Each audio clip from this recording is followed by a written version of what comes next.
The Cotter and Marshall Show. Rock 1061.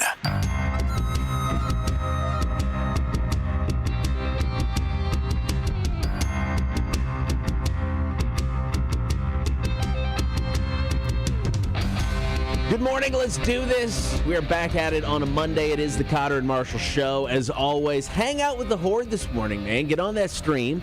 Facebook, YouTube, and Twitch. Give us a like, follow, and subscribe as you're hanging out. You can also listen to the show. Just download the app for free. Get us in your in-home smart speaker. Check us out at rock1061.com. Marshall, good morning. Good morning.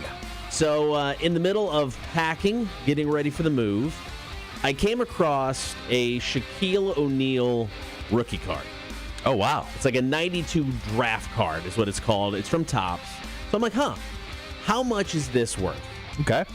The first thing that pops up, $1,500. Then I saw $1,000. And then I see this list of the most expensive Shaquille O'Neal cards. It's third on the list. Oh, wow. So then I started digging through eBay. I'm like, I'll sell this for a quick grand. I'm in. Then on eBay, it's like $70, $80, $90. I don't know what to believe. Card's not in, mint condition, but it's been in a sleeve for the past 3 decades. So it's not in horrible condition. But I'm thinking if I could sell this for $500, I'm in. Do you only have the one basketball card? There was nothing else? No, I didn't. I collected baseball cards when I was younger. Yeah. So I wasn't collecting cards by 92. I was in high school. But I snagged a Shaq rookie card, and I'm like, guy's going to be good. I'm going to hold on to this one. And I did, and I still have it. You may be able to make a few bucks off it. I don't know. I mean, I guess I don't know enough about cards, but I know they're hot right now. I know they're crazy hot. First thing, seriously, when I saw 1,500, I bet you got excited. I got a boner. Hey, you were a little wet. It was really exciting. Then I saw the 70, brought me back down to earth. But who knows? Somewhere in the middle there, I'll take it. $500. Yeah. For a Shaq card. Anybody wants to buy it off of me? I'll sell it. You're gonna need it. That is true. All right, coming up on the show today, all kinds of stuff to get to. Something we talked about on the stream last week. Cool guy bracket. So this is a list of 32 just cool celebrities, guys, girls, doesn't matter. We're going to pit them head to head for your vote over the next few weeks, and we're going to come up with the coolest person kind of in Hollywood. Oh yeah. So we'll have more details about that today. We'll get to Big Money Monday, your chance to win $50 or maybe $100 of our boss's money. We've got Dude of the Week Death Match. We're going to play some trivia, taking your calls, comments, and text. Tell us about the most serious or awkward moment that has ever been interrupted by a fart. Should be interesting. I know we got some stories online. We really need to dive into his head first. Really? Do we want to go head first in this? Might as well. Call, comment, and text 800-394-1061. And, of course, we'll start the show up with About Last Night. Crazy story about a mom in Florida.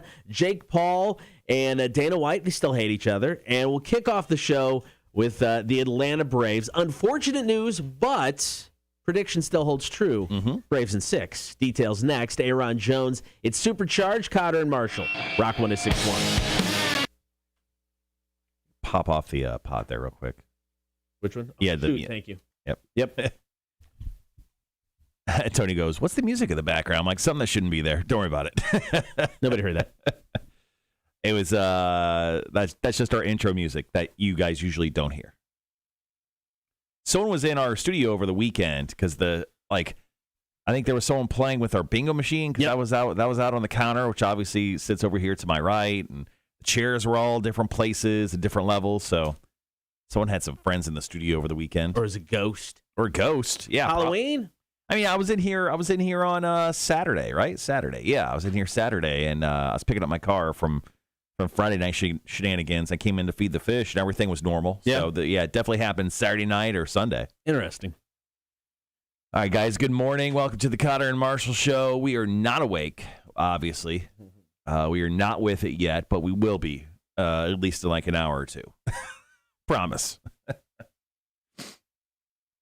Going to be jumping into an Atlanta Braves story. Got some audio that we'll play back for you from the game. And then we got some other stuff to get to inside the 6 o'clock hour about Dana White and a story that I didn't really know much about him and, a stripper in Brazil. Yeah, I never heard of that one. And then a great Florida mom story. Had to do some research on that. That was tough. And then, we'll get into our 7 o'clock question of the day, and then we'll play trivia for some Joe Bonamassa tickets. Joe Bonamassa. Speaking of, I have to go grab those tickets off my desk just so I can have the information on the show. How was everyone's Halloween? Halloween was fun. Let's see. On Saturday, I went to the Wormhole. I went to Wormstock 2. I'm wearing the T-shirt. Can't tell because I'm wearing the hoodie because it was cold as shit this morning. I went to the Wormhole, dressed up as Frankenstein. Yeah, the pictures look good. Had a whole Franken family over the weekend, and then that was it. We had 2 total trick-or-treaters last night. We had a little black cat, and then we had a vampire. Yeah, we had our worst turnout ever. Yeah, we had 10 to 15 by the end of the night. That was about it. Yeah, 10 to 15. Yeah. By the end of it, we're just like, here's a handful of just candy. Yeah, the first kid, I'm like, it's going to be a slow one, and he must have got like 15 pieces of candy, yeah. All right, guys, be right back.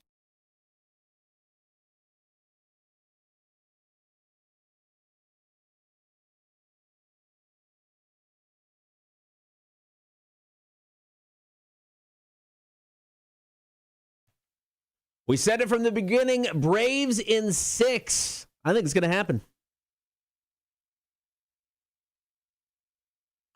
Story number 1 about last night. Now, over the weekend, the Braves and Astros tied 1 game each as they went to Atlanta for 3 games over the weekend. Braves looked great. Took the first 2 games, Friday 2-0, Saturday 3-2.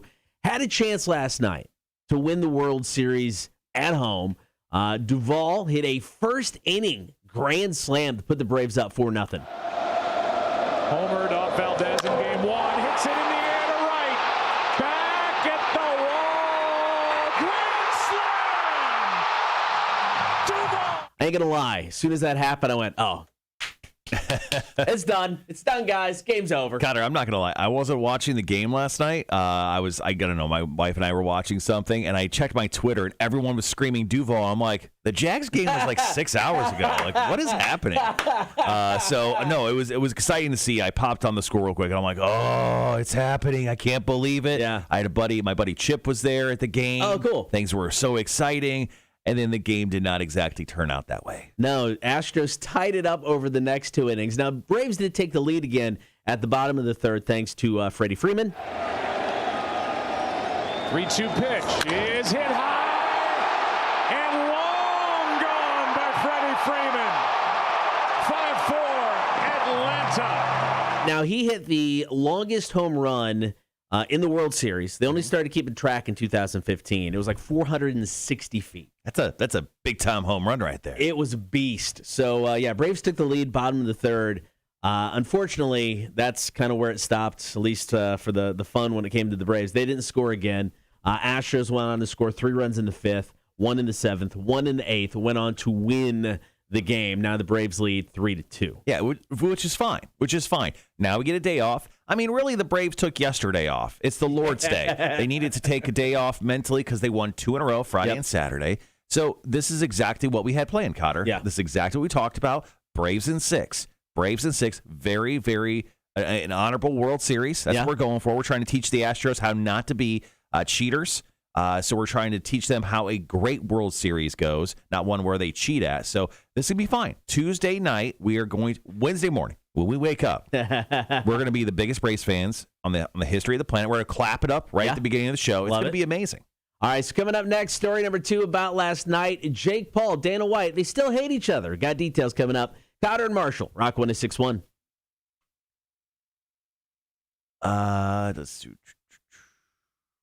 Marshall, did you check out the new Limp Bizkit album? I have not.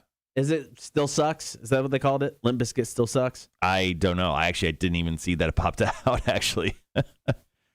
Cotter, how was your Halloween? How would you say your Halloween went? I mean, like I said, 10 to 15 trick-or-treaters, nothing drastic there. Wife and I didn't do anything because Saturday we spent all day painting our bedroom. My wife loved the bedroom, picked out the colors.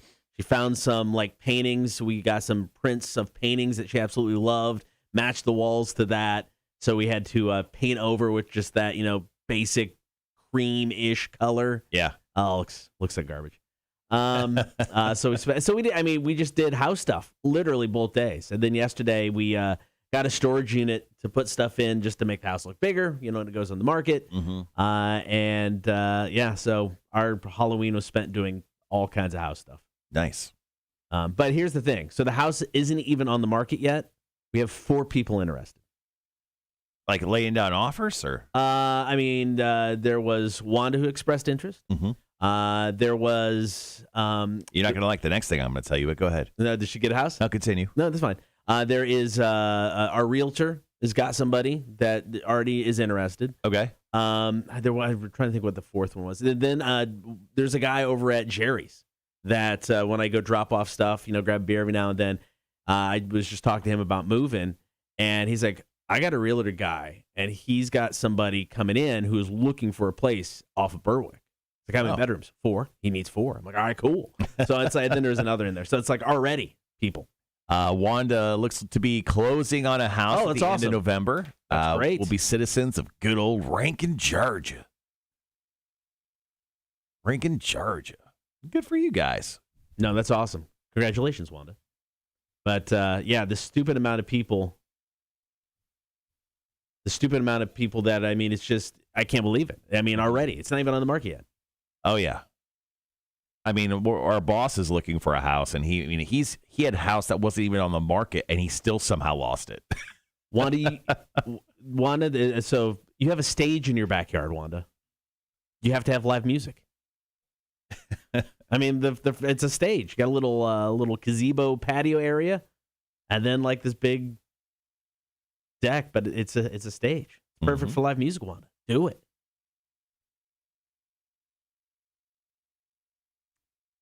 Yeah, the weekend went quick though. Halloween weekend was crazy. So you and me were out on Friday night having some drinks. Yep. Saturday, went out to the Wormhole. I ran errands during the day. It looks like my wife has a car. Thank God. Oh, good. So we found this Jeep Compass via CarMax. So it's in the area. It's at CarMax in Savannah. So apparently, whenever they move cars, they have to reinspect it. Okay. So now the car will now be reinspected, and they said it could take up till November 11th for that to happen. Okay. I don't know. Seems I guess a little weird, but okay. It could be backed up. I'm not for sure. So hopefully it's sooner than later. But hopefully this week or early next week I don't know. Hopefully we'll get a effing car, back at the house. But it looks like the one. Good. It looks like the one. Yeah, we were talking. The wife and I were talking. Her car, she's had for 15 years. Mm-hmm. She bought it. A couple years before we moved here. It's 170,000 miles. Toyota Corolla. It's just it's a little rough, riding, and she loves it. And she never really. I'm like, you probably need to get a new car before we move. I don't feel good about you driving that car 16 hours to Texas. Yeah. And she's like, no, I'll be fine. And then, once we found out how much we're going to put the house on the market for, which is, we should be able to make some money from what we bought it for. I'm like, you're going to buy a car. You just buy a car, something new. She does not want to. I'm like, do you feel safe driving this? Oh, I feel fine. No.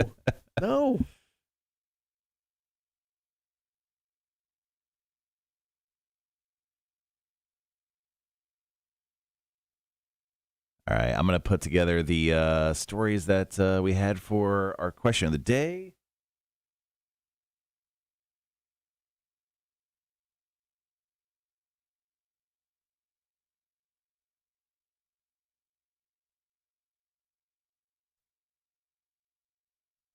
Sales guy Eric will be super excited. Starting today, the McRib is back at McDonald's. Oh, the McRib's back? Yep. 40th anniversary of the McRib debuted in 1981 and was a huge flop when it first came out. The McRib is by far disgusting.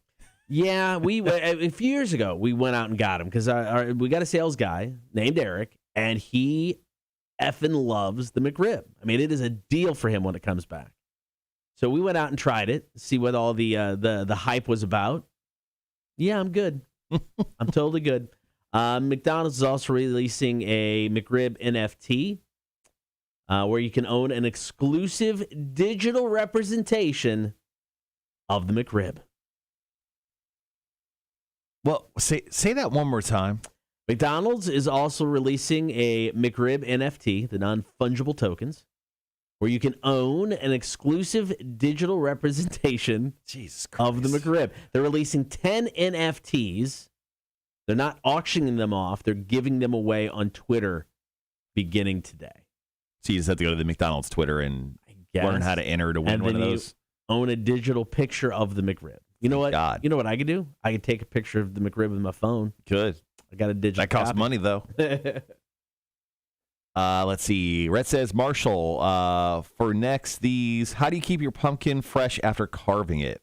Mine molded and caved in and started leaking juices. So my wife and I started looking that up because pumpkins seem to last only like 2 days, especially like in Georgia here. Yeah. Like, I don't know why. Back home in Illinois, when we carve pumpkins, those things would last, I feel like, for weeks. Yeah. But here, just because of the heat, the humidity, and everything, you're supposed to soak it in bleach water. So after, I think, before and after, you can soak it in bleach water for a couple hours. Apparently, that's what's supposed to help it. I did it this year. Mine caved in after 3 days. After 3 days, it was like fully molded, and after like 3 more days, it was completely just flat. So I didn't put enough bleach in it. But apparently you're supposed to use like bleach water to soak it. It didn't work for me. Completely forgot to grab the Dana White audio. So just FYI. Oh, okay. I'm not. Okay. Yeah, I was going to grab that. Morning, Heather. How are you? Tony says soak it in plain water for an hour daily. Okay. Sure. Let's go with that one next year. Yeah, my pumpkin lasted less than a week. I'll say 6 days, 5.5. I am bummed, though. I have to take down all my Halloween decorations this year. Putting them up was fine. Yeah. Because I got a full 2 months out of this year. Yeah, you did. I put that shit up like right at the beginning of September. So I had 2 full months of Halloween decorations this year, which that's the way I'm doing it moving forward. I love Halloween. I love that time of year. I love this time of year. But now that we're on to the holiday season, Yeah. I mean, I got an email last night. I don't know, from some thing I got an email from, and the subject line was like, it was literally yesterday, Halloween. It was like, Halloween is over. The holidays are here. And I'm like, but it's still Halloween. What are we doing? Like, people are so, like, is every business so hard up for money they're just literally looking over the day of Halloween? Literally on the day of Halloween? Like, so. There's no sanctity in, this holiday? Fuck out of here. All right, guys, we'll be right back.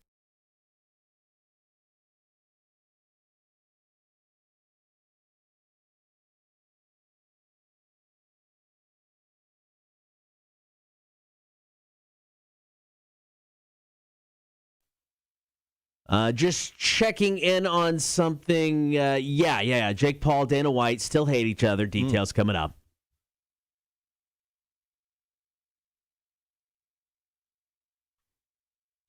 Story number 2 about last night. Recently, YouTube star and sort of kind of professional boxer Jake Paul was talking smack to Clarissa Shields. Now, Shields is a boxer who I guess had stated that she would refuse to fight on a Jake Paul undercard because she feels she's a better boxer than Jake Paul is. Right. And, I mean, she is a fantastic fighter.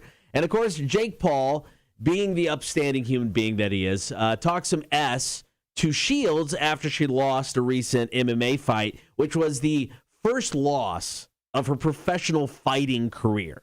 Yeah, but she was doing something she'd never done before. Yeah, she's a boxer.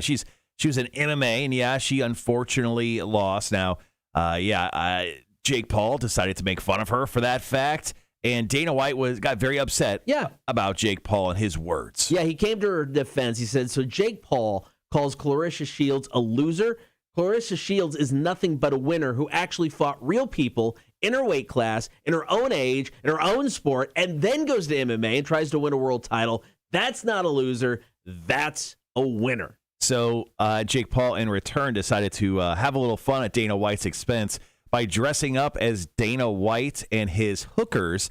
Now, this it goes back to reference a story that came out a few years ago that apparently I totally missed. Never heard this. So Dana White, apparently there is a sex tape involving Dana White that no one should ever see, with him and a stripper from Brazil that he would go and pay essentially $10,000 a night to hang out with them, and they would have sex inside of this strip club. Now, Dana White, married, children, Las Vegas. Guess that's kind of an issue. Apparently, his wife doesn't care because he spent almost $200,000 on this girl to hang out and have sex with her when he was in Brazil, which was obviously a lot because UFC essentially has a second home in Brazil. And so Paul's costume included bald cap.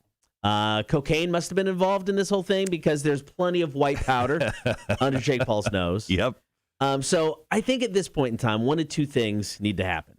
Jake Paul, Dana White either need to fight or get a room because the tension between them two is getting to be a little much. It's thick. It's thick. It's either they need to fight it out or whatever it out. The air is thick. It's moist. It's glistening. One would say. One of those two things need to happen at this point in time. All right, we got one more story to go in about last night. A Florida mom who was donating her time, she's volunteering at her kid's school, has been banned from doing so. We'll tell you why next. Here's Metallica. It's King Nothing. Cotter and Marshall Show, Rock 106.1. Had a great comment before we hit that break. So we're talking about pumpkin carvings and stuff and how to make them last longer. So Tony goes, you could seal the cuts with Vaseline to prevent air getting in on your pumpkin. And then Charles chimes in. He goes, only Tony would know all the uses for Vaseline. Hilarious. And then Tony goes, I heard it from your boyfriend. That's funny. So I forgot. I did something else this weekend. I got 2 tickets to the gun show this weekend. Okay. I did not ask for them, but when I was looking on social media, there's a member of the Horde, Charles, guns a-blazing. Yeah, they were holding up this deer that he bagged. He was pretty proud of it, so I was pretty proud of him in return. But damn, I didn't know I was going to the gun show this weekend. Someone's been hitting those bands extra hard this past week. Didn't you comment on it because somebody asked? About someone asked what they use, like a bow or a gun, and I just said his hands. Which I went, yeah, that makes sense. I get that. I think that's true. All right, guys. Coming up next, we got a story about Florida mom, and then we'll go into some commercials, and then we got a quick update on Ghost, the band Ghost, not real Ghosts. Although we did get tagged into a little thing on Facebook just a few hours ago. Did you see that from Michael? Yeah, I was. I saw it when I got up this morning, and I was like half asleep, so I didn't look at it with a lot of intent. Yeah. So Michael, who actually I think called in and played trivia with us last week, tagged us both in a picture where you could see like a ghost hand inside of a window. Right. It was creepy, a little creepy, nice, creepy. John Woo. A famous director, Face Off, among others, is going to direct a movie called Silent Night. It will star Joel Kinnaman as a father who heads into the criminal underground to avenge his son's death. He plans to film it without a single word of dialogue. So it's a silent film. Cool. Yeah. And what is it about again? Father who heads into the criminal underground to avenge his son's death. Now, so every Liam Neeson movie just with a son instead of a daughter. Yeah, and like most weird Nicolas Cage movies. Yeah. And it's going to be a completely silent film, or is it just going to be a... It said without a single word of dialogue. So probably, I'm guessing there'll be sound effects and stuff like that. He hasn't directed a Hollywood film since 2003. Paycheck was his last one. He did Face Off, Mission Impossible 2, Broken Arrow, and Hard Target. Yeah, Mission Impossible 2 was bad. I think that hurt him. Little bit. Good old John Woo. Face Off, pro, con? Face Off's good. Yeah, I love Face Off. No, Face Off's a good movie. Wait, people don't like Face Off? I'm just wondering. I mean, because it's complete, and the premise is so ridiculous. No, Oh, I love it though. I don't know anyone who was like, man, that sucked. John Travolta and Nicolas Cage is incredible. Yeah, no, that movie is amazing. So after we come back from break, we got a little less than 2 minutes. We'll come back on the air. So I just popped on TMZ and found this story about Facebook and their changing name. They're going to be changing their name to Meta. Yeah. META. Turns out Facebook doesn't own that name when it comes to everything. When it comes to trademarks, and a company has stepped forward who owns that name and is willing to sell, and they came up with a number. Oh, so I'll tell you that story coming up here in a little bit. Take all of their money. It's not as much as you think. Really? Yeah, but okay. it's still a hefty number. Still a hefty number. Charles just replied, crushing all those bands, dude. Oh, man. I'm still not awake yet. I don't know what I need. Yeah. You know what I need? I know what I need. Oh, dear Lord. You know what? It's been a minute. You know we got to hit a couple of these on the way out. I'm in. All right. Smelling salts. We'll hit them up after this break. All right, 50 seconds. Yes. It is. I mean, it's been months. It's been a little while, yeah.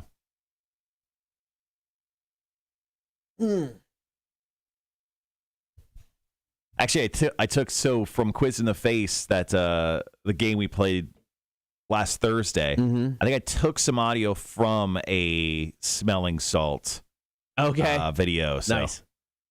All right, guys, be right back.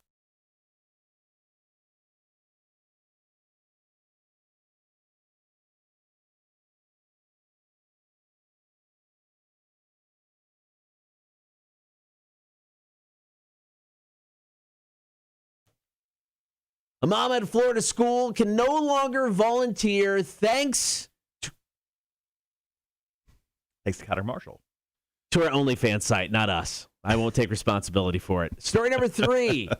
A mother of 2 children who attend a school near Orlando was told she could no longer volunteer on campus after complaints about her work in the adult entertainment industry. Victoria Trice spent the last 5 years volunteering. Mm-hmm. So, I mean, it's not like it's just she started and they're like, no. She's been doing it for 5 years at Sand Lake Elementary School with her kids who are ages 10 and 5. Well, 2 weeks ago, she was told she can no longer volunteer, and her occupation, including a subscription site on OnlyFans, was the reason why.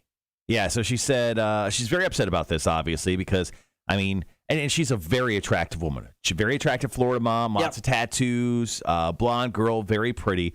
And her OnlyFans is $16.99 right now, just in case you're wondering. It's like 41% off. I didn't subscribe. Little too much for me. Sure. But obviously I had to check in, and then I obviously had to do a Google search to make sure the photos that are on her OnlyFans are what I thought they were, and they exactly are. Okay. There's some really great shots. And you could probably pay extra to see maybe a little bit more nip.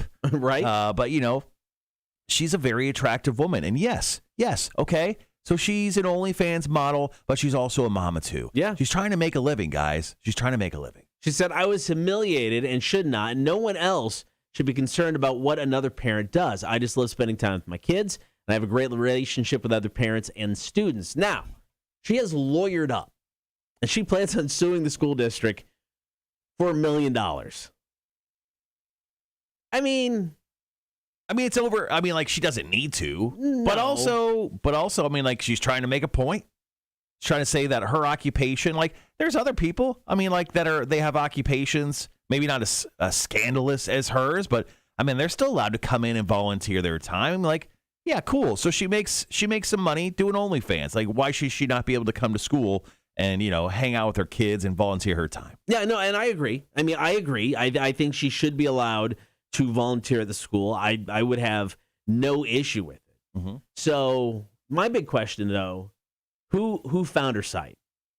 How did they find her site? Yeah, because pictures were just randomly sent into the school board, and then suddenly they made this decision to kind of ban her from hanging out at the school and volunteering her time now. I don't know. Someone who maybe was mad because they paid the $16 a month and then they realized they had to pay extra for nudes. I don't know. Maybe that person. I was picturing it as some guy who was stuck married to the Karen of the school. Yeah.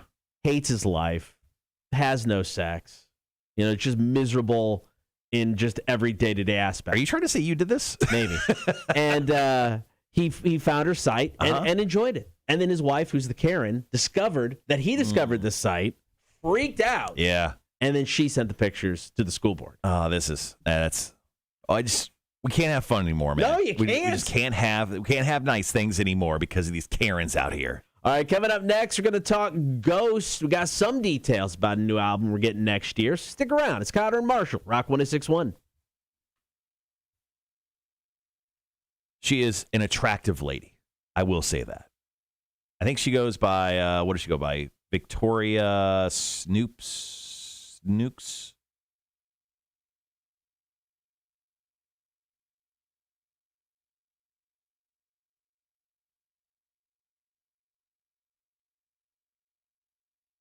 She goes by something. I looked it up yesterday because obviously I was doing the Lord's work yesterday, trying to find all the information I could out for the story.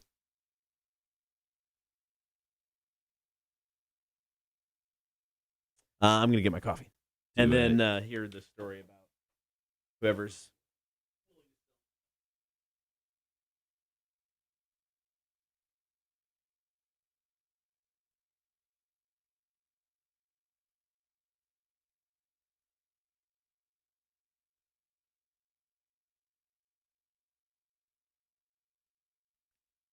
I was going to share the link, but now I can't find it. I'll get to it later.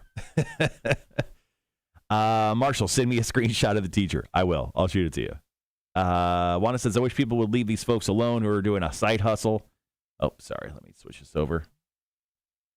Nobody knows unless they are on her site. Exactly. Let her do her thing.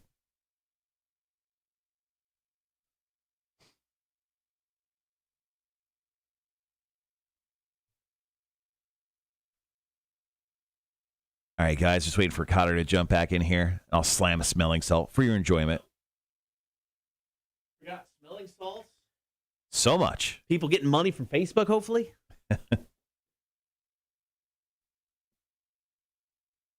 Oh, don't worry. There's just motion at my front door. I still haven't learned how to calibrate my. Stiff breeze. You get a text. Yeah, I get a notification that a car drove by. I'm like, cool. Ugh. All right, here we go. Oh! Whoa! Oh, that burned my insides. Whoa. Oh, I am medium rare. Oh. Woo. I think that was the biggest hit I took yet. I feel it in the back of my throat. Yeah, I took an entire one. It shot to the back of my brain and then it came out my eyes. It came, dude. I shot lasers at you. Are you okay? I'm good. I thought I hurt you. Oh. Whew. Oh. Well, there we go. Whew. Another edition of Cotter and Marshall do smelling salts. How many more do we have left? Oh, I've got I don't know. There's a decent amount. Dude, we got 10 plus. Okay, good. 10 plus. Because we got 18 more shows. So yeah. Well, we do damn one every day. Oh. He should have covered Cotter's microphone with that while he was out of the studio. Oh my God. All right. Feeling good. Feeling great is actually.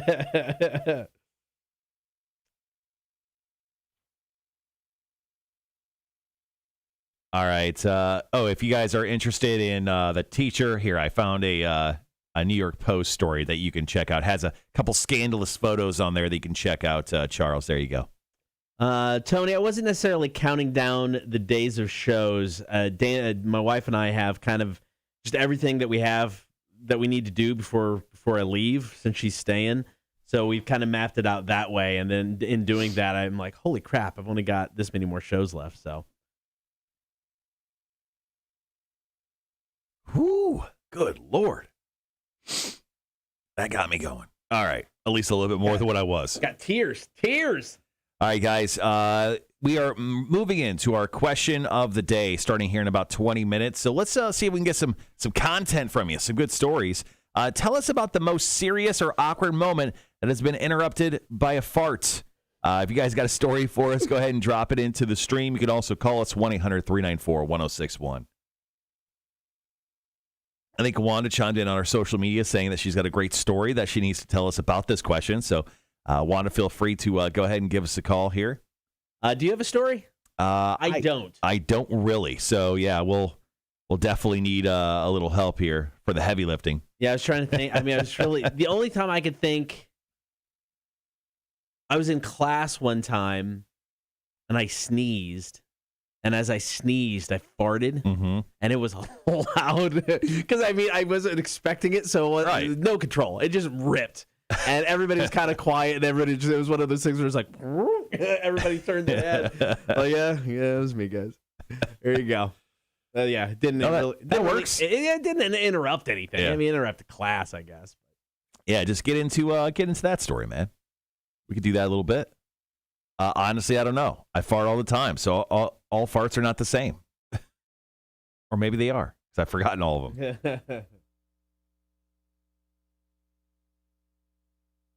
We haven't. Rock 106.1, hello. Hey, boys, how are you? Good, how are you?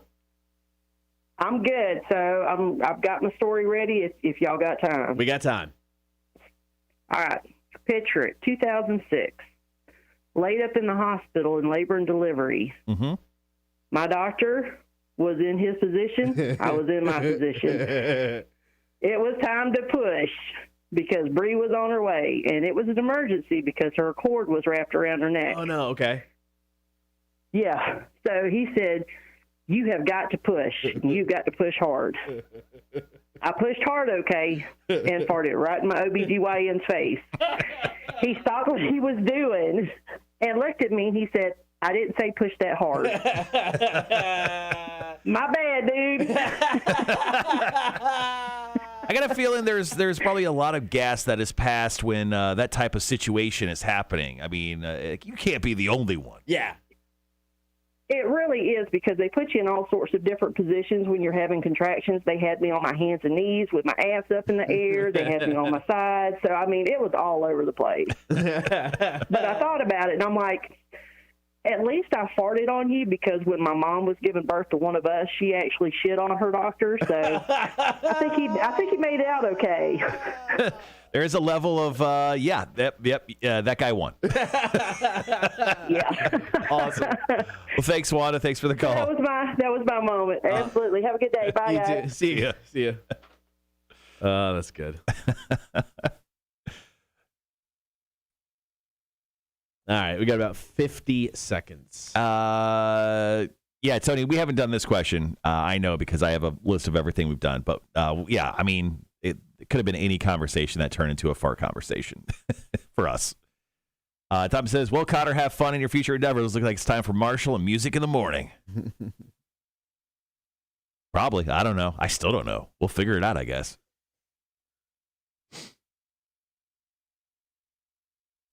I'll go into that Facebook meta change story after this next break. Cool. All right, guys, be right back.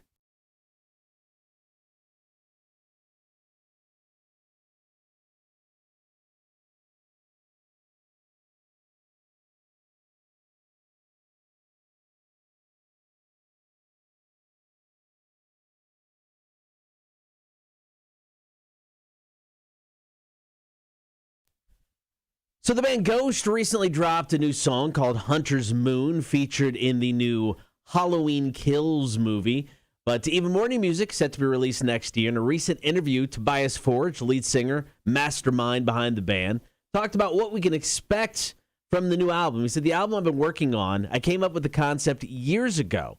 I remember that day. I came up with the idea for this record because I got a book called The Rule of Empires. So basically, I wanted to make a record about the rise and ultimately the unescapable fails and falls of empires. So I'm so excited to check this out because, before the pandemic, we got our first peek at the new Papa Emeritus. And once again, we're talking about the band Ghost. If you follow them at all, they're just a crazy, weird, fun, ridiculous band, and we love them so. But he actually got this book when he did a show back in Seattle in 2013. So he's been sitting on this idea for damn near a decade at this point. So I think they could do a lot of weird, fun stuff with it. So I'm excited to finally see the return of Ghost. They're going to be on tour right now with Volbeat. Actually, they're going back on tour with them here in the next few days. And then they're going to be touring through the end of the year. And then hopefully early next year, we should be getting a new single and then obviously an album first quarter of 2022. All right, coming up after 7 o'clock, call, comment, and text. Today, tell us about the most serious or awkward moment that has been interrupted by a fart. 800-394-1061. Hit us up on the chat. We need those stories. Going to get to them after 7. Cotter and Marshall, Rock 1061.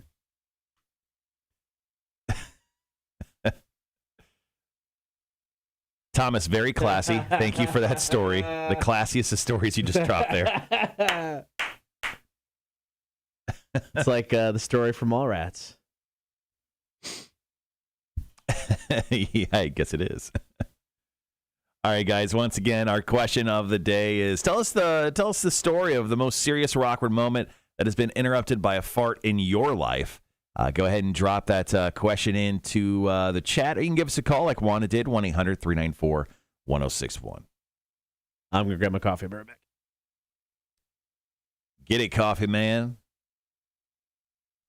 Let's sit over here and try my newest flavor of sparkling ice water plus caffeine, triple citrus, which is actually not the worst.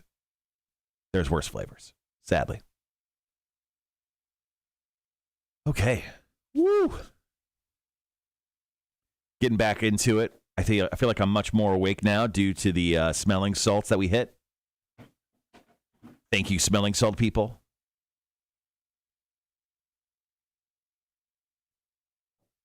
So once again, in the show today, we'll be doing Big Money Monday. That'll be coming up right around 8:30, 8:45. We'll do to the week, top the 8 o'clock hour. And then we talked about it on the stream about the cool guy. We talked about like doing a cool guy like bracket. We're going to do it. We said screw it. Let's go ahead, talk about it. So we're going to do like 2 matchups a day. 2 matchups a day starting tomorrow. So we'll get into details exactly on the cool guy bracket. Who's in it, because we added some people on top of everything. So we'll talk about that at 9 o'clock today.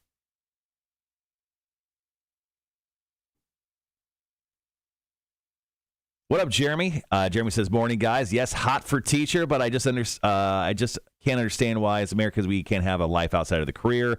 What we do in our own time outside of the work is our own business. Exactly, bro. Agreed. Yeah.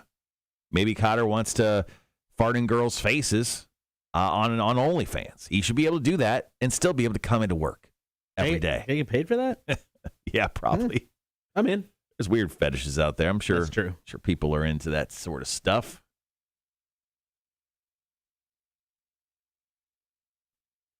Oh, and Wanda, thank you. I think Wanda said something nice about my Halloween costume. Thank you. I appreciate it. So I dressed up as Frankenstein for Halloween this year, and my wife and I decided to do Frankenstein and the Bride of Frankenstein because of at the beginning of the year we decided we wanted to dress or watch classic horror films, which we watched another one last night. Man, we watched The Mummy. That's a terrible one. Oh, really? Not a fan of The Mummy. It's not very good. Yeah. The same guy who plays Frankenstein plays the Mummy. Okay. The makeup, oddly, I thought was really good for the early 1930s film. Right. But it was slow. It's a little brutal watch. But yeah. So we decided to dress up as Frankenstein and the Bride of Frankenstein. So here I'll show off a quick picture. So that's us from the wormhole on Saturday. So there's my wife as the bride. There's me as Frankenstein. So I went to Goodwill earlier in the day I wanted to buy a suit jacket because if you look, oh yeah, I just wore like black like track pants, right, and like black boots. I wore my Halloween Horror Nights Frankenstein shirt. Yep, and I just painted my face, but I needed like a smaller suit jacket, so I went to Goodwill, and for $7 I bought like the perfect gray one. So it came up like here on me. So it was perfect. Nice. But man, talking about wormhole, I saw so many people there that night that we just knew. So cool. Our friend Jess, who hangs out every once in a while and watches the live stream. Jeremy from MF Hot Sauce was there. We had Billy, who kind of helps run the wormhole, and then a bunch of bands. The guys from Lilac was there, and just a bunch of other people. So it was cool to run into so many people at the wormhole. That's awesome.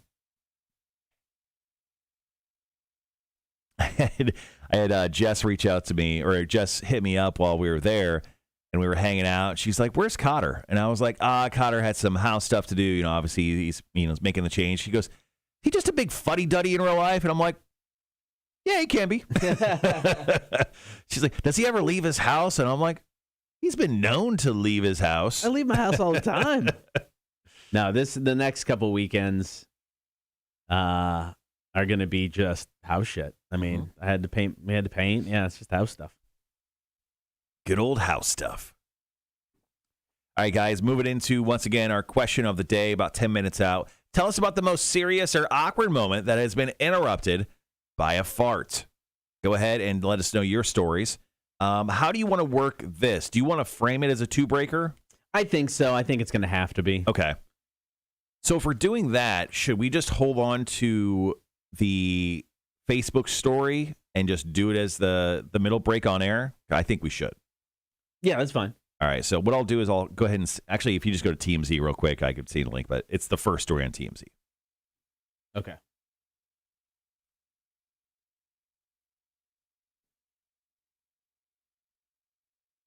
And we'll do that, the middle break? Is that what you're saying? Yes, okay. Correct. Yeah, we'll do that as like a break 3 of the hour. Okay. So first break, let's see. And thank you, Wanda. That was very kind. Yeah, we had a good time getting dressed up. My wife hates putting makeup on me because anytime that she puts makeup around my eyes, I like have this natural reaction to close my eyes. Same way.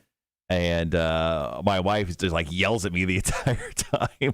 And when she puts makeup on, I feel like she's literally stabbing my eyeball. Maybe she is, but I am not great at putting makeup on. That's what I learned.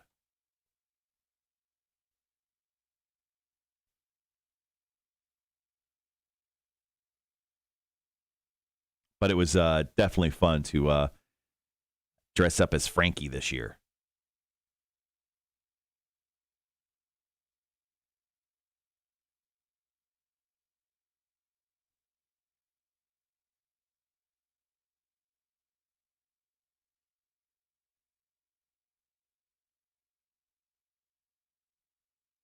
All right, let me, I'm going to edit up Wanda's call real quick, guys. We'll be right back.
All right, guys.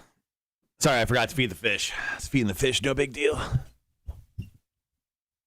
Okay, so with break number 1, do you want to do the phone call on the first break? I think we probably should, honestly. I think that's a good idea. All right, so why don't you tell your story? Okay. And then I will go into, let's see, the Facebook here.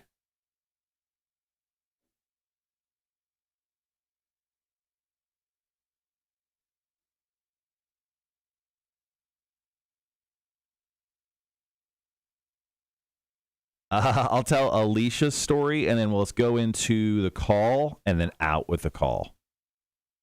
All right. So tell your quick story, because I thought that was cool. Okay. I'll do Alicia's from Facebook, and then once again, go Wanda's call, and then we'll go out. If we get anything, cool. If not, we'll check text line. We'll do kind of a what else we got, and then we'll kill the call after 2. Okay. Yeah, I only had 2 off of Facebook, so. Yeah, there was some off the Cotter and Marsh show page. Okay. I got like 5 total. Okay. We got about 7 minutes. Oh, wow. All right. Got some time. Yes, we do. I was just watching Tiger King 2, the trailer. Did you see the newest trailer? I haven't watched it yet. Yeah, I watched the trailer for Tiger King 2 over the weekend. I know it's coming out in November. I'm pretty excited to check out Tiger King. The second part of the documentary. I know it's not going to be as good as the first one. It just can't be. It looks stupid and ridiculous, but I want to watch it. No, I'm sure I'll watch it. But I mean, what made the first one so interesting? It's like, I mean, their characters you never heard of them before. Mm-hmm. So you learn you got to learn their story, and you didn't know, the major story they were telling. So everything was like out of left field. And now it's like, with the internet and everything else, and you get all excited and you get to know the characters. So we know kind of where everything is right now. So I don't know. I mean, I'm sure there'll be a twist or, something that kind of comes out like is unexpected. There's no way it's going to have the impact that first one did. No, it won't. But it'll be like comfort food for after like a year and a half of Tiger King being away with us, being away from us. All right, let's see. Once again, our question of the day, guys, is tell us about the most serious or awkward moment that has been interrupted by a fart in your life. Go ahead and tell us your stories. You can call us up 1-800-394-1061 or text us at that same number with your story. You can also drop your story into the stream right now if you would like to do so. Tony just said, hashtag Ask the 8-Ball. Once again, Magic 8-Ball. We love asking questions. Will SBA get my paperwork done by Christmas? What's the SBA? Small Business Association? That's what it sounds like, right? Super big analogies? I don't know. Okay, let's ask. Once again, will the SBA get my paperwork done by Christmas? This is for Tony Magic 8-Ball. And what do you say? Cannot predict now. It's one I'm literally saying, do it now. You may rely on it. Yes, they will get your paperwork done. Thank you, Magic 8-Ball. They've been working on it since July. Jesus Christ. Morning, Sean. How are you? Sean, what's going on, man? Morning, Holly. Yeah, feel free to drop in your hashtag Ask the 8-Ball questions. We'll get to them this morning. So Cal Penn from Harold and Kumar go to White Castle. He also apparently worked in the White House for a minute. Yep, with Obama. Yeah, he came out as gay yesterday and also announced that he's engaged. Yeah, that's awesome. He said he's been dating the dude for like 11 years. Yeah.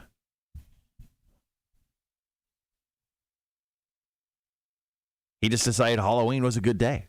He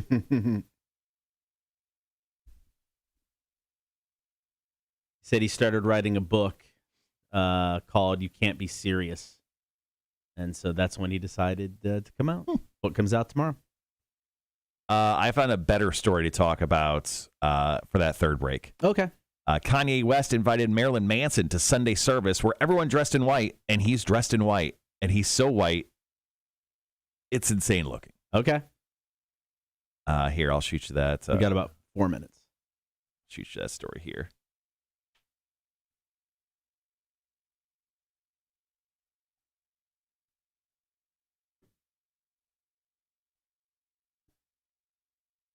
Ooh, Sandy's on the chat this morning. Good morning. What is up, Mamacita?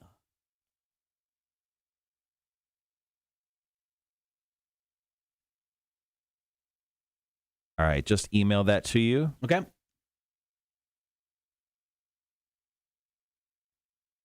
All right, with that being said, so Facebook has officially changed their name to Meta. They're going to. The company. The company, yeah. So apparently, they don't own the trademark to it. This is like one of those instances where it's like Michael Scott from The Office, where he's like, I declare bankruptcy. And it's like, you actually have to file paperwork, and you just can't scream it out loud, and it makes it true, right? Right. So that's kind of what Facebook did the other day, where they just said, I declare our company mass is going to be called Meta. Okay, cool. Well, back in August, the founders of a company called Meta PC filed the trademark, the word Meta, for computers, laptops, tablets, software, and more items relating to tech. So, right in Facebook's wheelhouse. Now, they have come up with a number they're willing to sell it for. They have decided that $20 million is good enough for the trademark of Meta. So they can have it for a cool $20 million if Facebook wants it. I mean, for the amount of money Zuckerberg and Facebook is worth, I would ask for a little bit more. Yeah. But I mean, I get it. I mean, I think it's easier to be like, hey, we'll sell it to you than to get into a legal fight with Facebook. Mm-hmm. I mean, it just seems like Zuckerberg just doesn't have, a grasp of reality and just, feels he can do whatever he wants maybe and didn't even bother to look into it. And then you have people at Facebook going, we should probably say something to him. But everybody's like, yeah, but do you want to be that person? And they're like, no, let's just roll with it. So they just kind of go. Did you so when Mark Zuckerberg did his Facebook address last week, he was like, I don't know, he was like in his home or something, and on his bookshelf he had a bunch of books, but he also had a bottle of Sweet Baby Ray's barbecue sauce. Oh, really? And people found that out and started they just put up a picture of Mark Zuckerberg's face and a bottle of the barbecue sauce. I mean, totally normal human, no big deal, barbecue sauce on a shelf. Where do you keep yours? I don't know. Just over a minute. I like my barbecue sauce warm. Room temperature. Speaking of barbecue sauce, Sean is on the chat right now. Have you smoked any meats over the weekend, Sean? Are you too busy Halloweening it up? Less than a minute before go to break? Yeah. All right. 45 seconds. So your story, Alicia, call. Yep. Got it? Cool. All good. Real quick question from Wanda for hashtag Ask the 8Ball. Will this house appraisal be lower than we think? Yes. Oh. It will be. Which is not good for you. Because then you can yell at the owners about selling it for lower, and they may say no. House stuff. Love it. All right, guys. Be right back.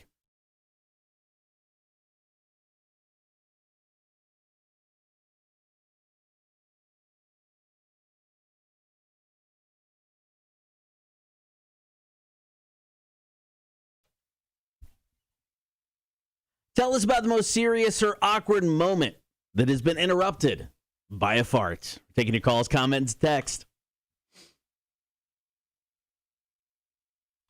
Morning. Thank you for hanging out, Cotter and Marshall Show here on a Monday.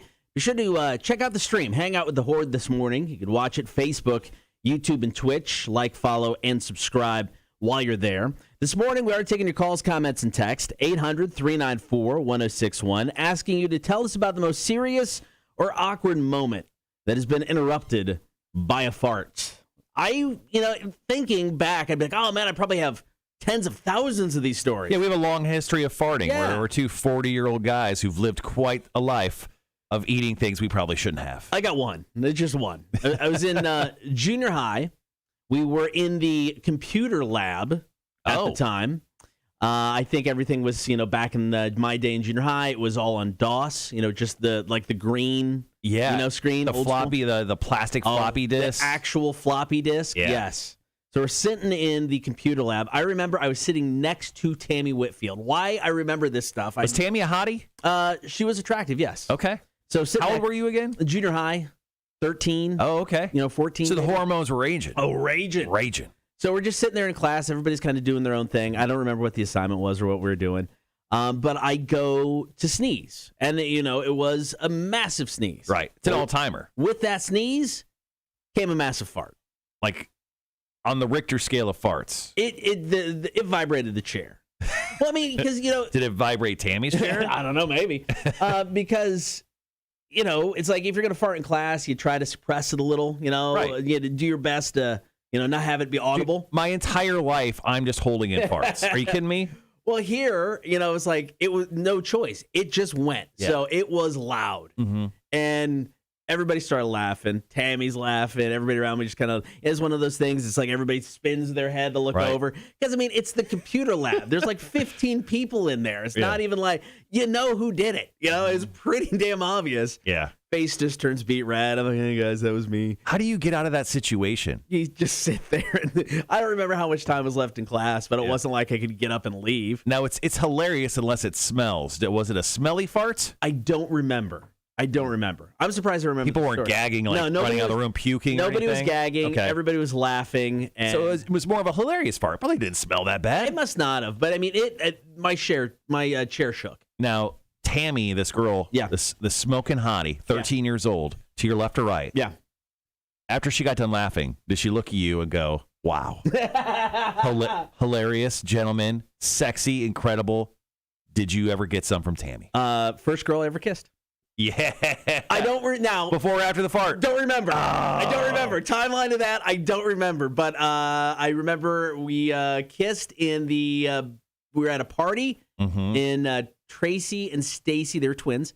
Nice. Jeff's house. We're in the basement. Yeah, And, you were. yeah, there you go. So Yeah. Tammy, the actual first girl I kissed. I'm going to choose to believe that you kissed her after you farted. Well, Yes. won her way right into her heart. Yeah, you were the little comedian back in the day, and you're just farting in front of all the hot girls, and finally she's the one who laughed the hardest, came up kissing on you. It was a thing. It was a thing. All right, guys. Once again, our question of the day is: tell us about the most serious or awkward moment that has been interrupted by a fart for you. Now, going to our Facebook page, Alicia chimed in. She goes, "I was in school, kind of like you, but back in the day, I was in 5th grade, and the teacher was teaching a lesson, and I bent over to grab a pencil out of my book bag and let out a big one." She goes, "I sat back up, looked over to the girl next to me and said, 'Ooh, Casey, you're nasty,' and say excuse me to the whole class." Now, the whole class laughed at Casey for this, and she was forever known as the fart girl. Now, this is a fart misdirection Yes. on Alicia's behalf, and it worked. It's hard to pull off. It really is a skill. Like, I don't even feel bad for Casey because she'll be known as the fart stinky girl for the rest of her life, which I'm sure she is even to this day. Yeah. But Alicia completely pulled off the fart misdirection. That's a difficult task. All right, we got a call from Wanda, and any lady who's gone through the birthing process. Oh. This one may hit home. Picture it, 2006. Laid up in the hospital in labor and delivery. Mm-hmm. My doctor was in his position. I was in my position. It was time to push because Bree was on her way, and it was an emergency because her cord was wrapped around her neck. Oh, no, okay. Yeah. So he said, "You have got to push. You've got to push hard." I pushed hard, okay, and farted right in my OBGYN's face. He stopped what he was doing and looked at me, and he said, "I didn't say push that hard." My bad, dude. I got a feeling there's probably a lot of gas that is passed when that type of situation is happening. I mean, you can't be the only one. Yeah. It really is because they put you in all sorts of different positions when you're having contractions. They had me on my hands and knees with my ass up in the air. They had me on my side. So, I mean, it was all over the place. But I thought about it, and I'm like, at least I farted on you because when my mom was giving birth to one of us, she actually on her doctor. So I think he made it out okay. It can always be worse, man. It can always be worse. That's a big major step forward from having a little fart. All right, tell us about the most serious or awkward moment that has been interrupted by a fart. You can hit us up with a call, comment, or text. 800-394-1061. More of your stories after Guns N' Roses. This is Hard School. Cotter and Marshall, Rock 1061. All right, guys. Yeah, once again, question of the day. Tell us about the most serious or awkward moment that has been interrupted by a fart for you. Share your stories with us, and we'll get back to you with more of yours here in 2 minutes and 42 seconds. How do you want to work this last break? That's a stellar question. Let me see. What do we have still? We have Thomas. I've got one from the stream from Thomas. Okay. That I could bring up. Jeff and Glenn are the only ones I have on Facebook here. Trying to think if there's any other situations that didn't involve me.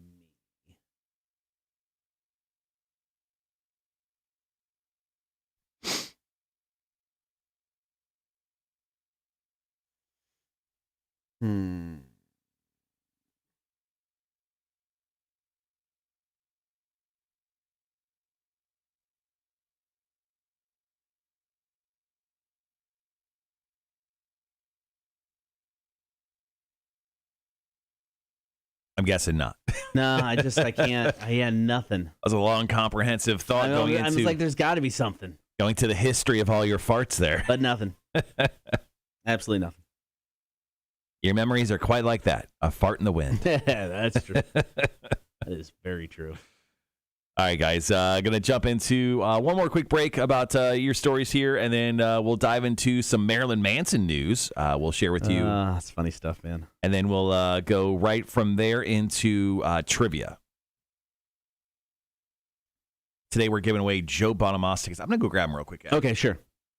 Joe Bonamassa, one of those guitar players where he's like every guitar player's favorite guitar player type of guy. Uber talented. Rolls through Savannah actually quite a bit. So should be a good show. I've never seen him live, but I've talked to people that absolutely love him. So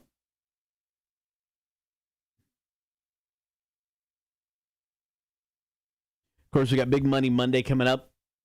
That will happen during the 8 o'clock hour. Due to the week death match. Softball versus dogs. Details about that. I'm still like feeling the smelling salts inside of my brain. Yeah, I get that. All right, guys, got about 15. Be right back.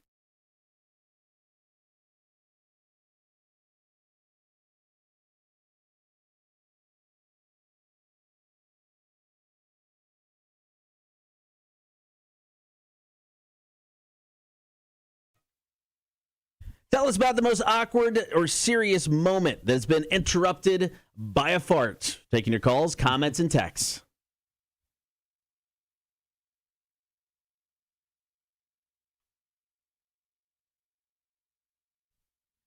(800-394-1061). You can call, comment, and text now. Tell us about the most serious or awkward moment that has been interrupted by a fart. Now, Marshall, just in general, how long you been married? Over 10 years, right? 10 years, yeah. You and the wife fart in front of each other?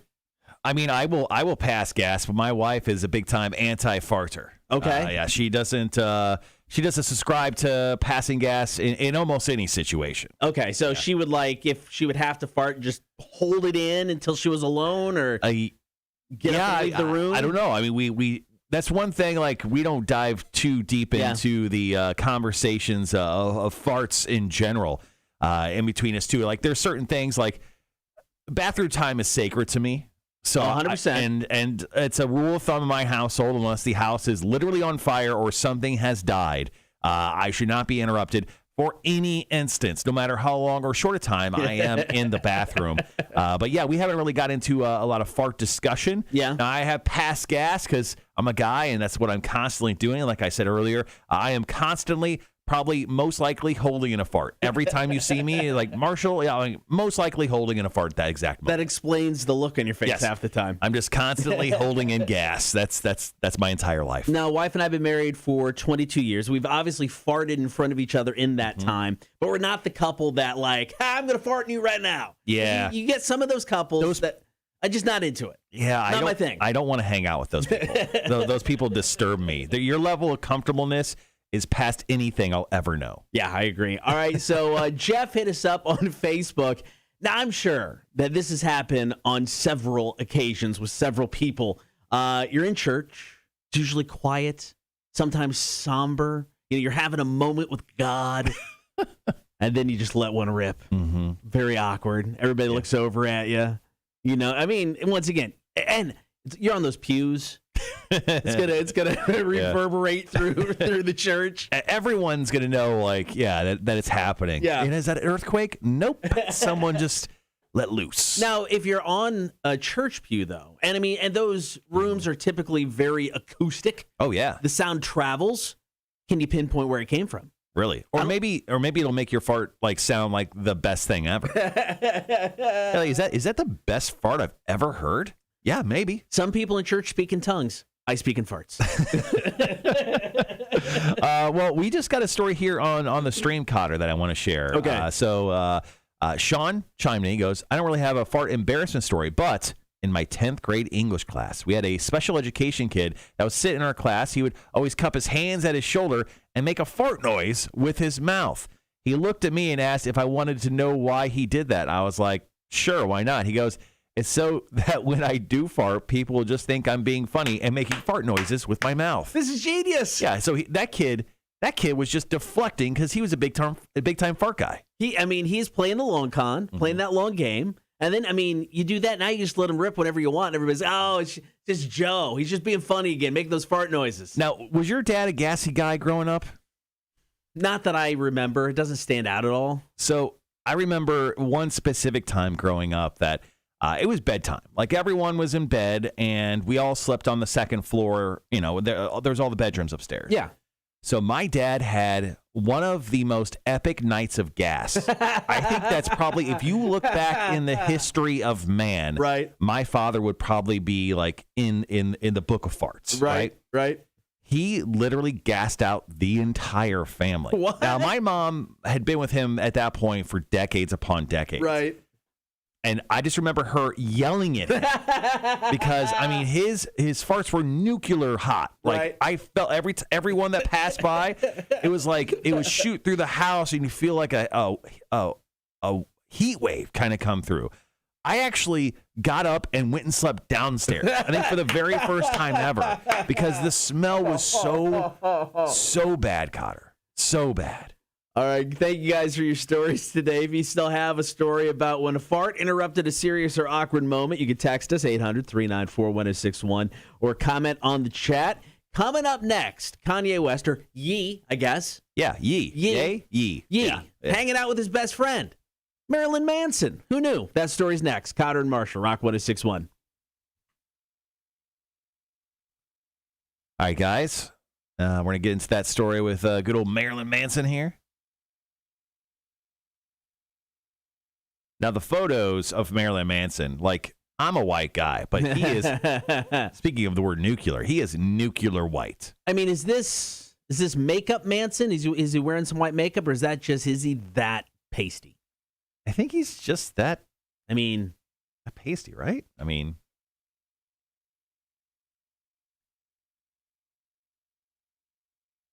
also, what happened to his eyebrows in that picture? It looks like he has no eyebrows at all. Yeah. In both the pictures. Maybe he cuts those off. Yeah. Maybe it's a new look for him. Sean says it's 26 degrees in Minnesota this morning. Yeah, no. I'm good. Thanks, man. What was the temperature here, actually? It was quite chilly. I put a hoodie on. I'm still wearing shorts.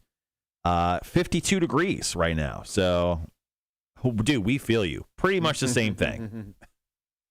All right.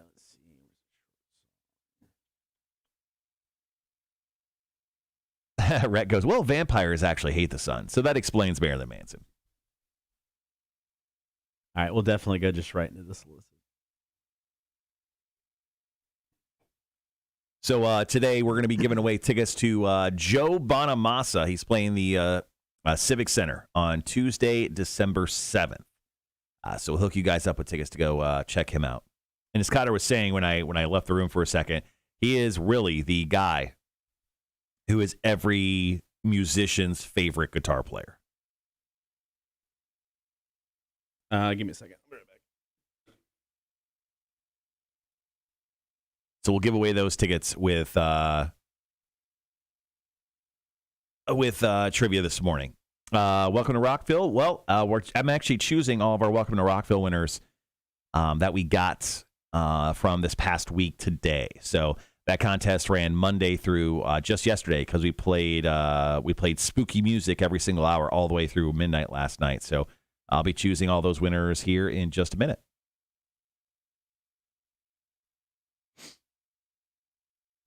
And by just a minute, I mean, here a couple hours.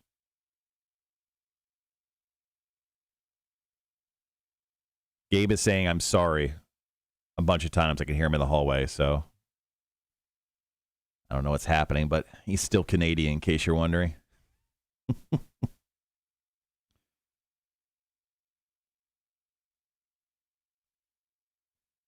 All right. Yeah. Yeah, good luck to everyone. We had so many text messages from that contest. A ton of people still want to go check out Welcome to Rockville, and maybe we'll have one more pair of tickets that we'll give away before the show hits here. I think, man, is it next week? No, it's not next week. Can't be next week. It totally is, yeah. Welcome to Rockville's next Thursday through Sunday. Jesus. I heard you screaming sorry 12 times on the hallway. Are you okay? What are you apologizing for now? So remember that comment about my wife's car? Yeah. It died this morning. How should she get a new one? Yeah, it's stalled out, and she is stuck by her car and probably won't make it into work today. Where's she at? Is it the house or is she's still in the subdivision of by where we're at, so. Oh, okay. But yeah. That's that. No, she goes, I wish you guys wouldn't have talked about my car this morning. I was like, that's why I was like, sorry. You know that's not how it works, right? Like I know. The car just died on its own. You mean the car that's what'd you say? It was like 15 years old and had like 200,000 miles on it? 170, but yeah, she's had it for 15 years. Yep, it's time to get it. Dear Lord. Yeah, Nicole's car was, what was it, 13, 14 years old when it's pretty much dead, so. Yeah. Look at it this way. If you have a car that runs a decade, you had a good run. Oh, no. You had a very good run. We've had a great run with this car. There's no doubt about it.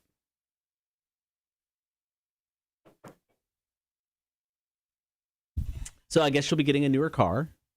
Yep. Well, I can tell you from my experiences right now, looking at CarMax or Carvana is a great way to look at it. Yeah. Yeah.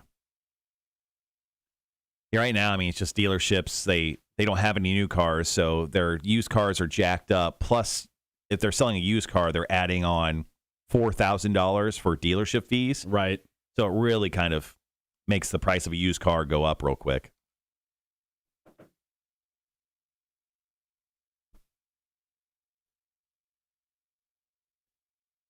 So the Saints somehow beat the Buccaneers yesterday. I don't know if you saw that. I did not. Yeah, so the Saints beat the Buccaneers, and the Saints starting quarterback, Jameis Winston, looks like blew out his ACL yesterday in the middle of the game, and they still won. Oh, damn.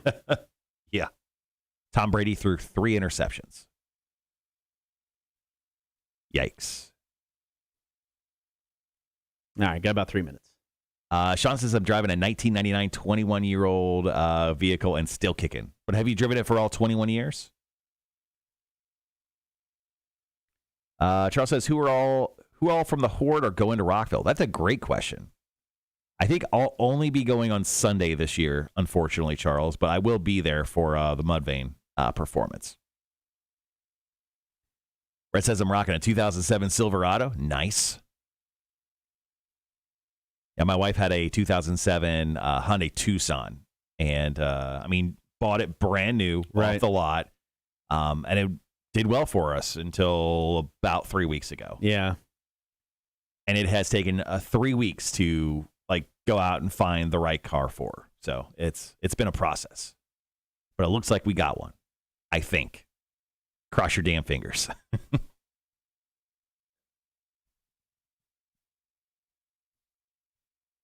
Who also the Falcons lost yesterday, too. Rough look. Yeah. Rough look. All right, got about 2 minutes.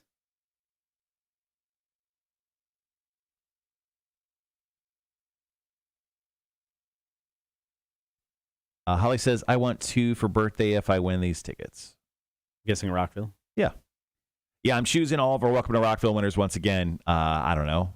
let's just say just after lunchtime today. So winners will get a text message at first saying that I'm calling within 15 minutes, and then I make those calls. And this year with this contest, people will have to pick up from the radio station. I don't feel confident in mailing them out and getting them out to people in enough time. The mail service, even at 10 days, I think is a little too close. So we'll figure out for whoever wins from us a good time for people to stop in and pick them up.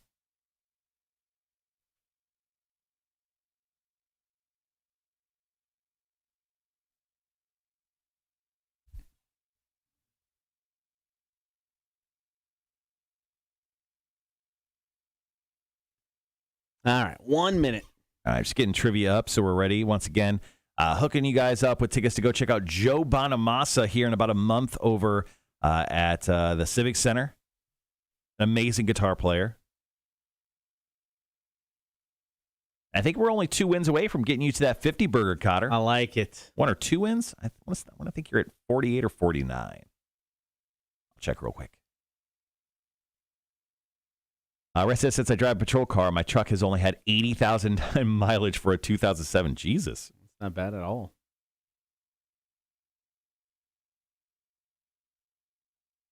All right, guys, be right back. 1 win. 1 win away? Yep. Okay.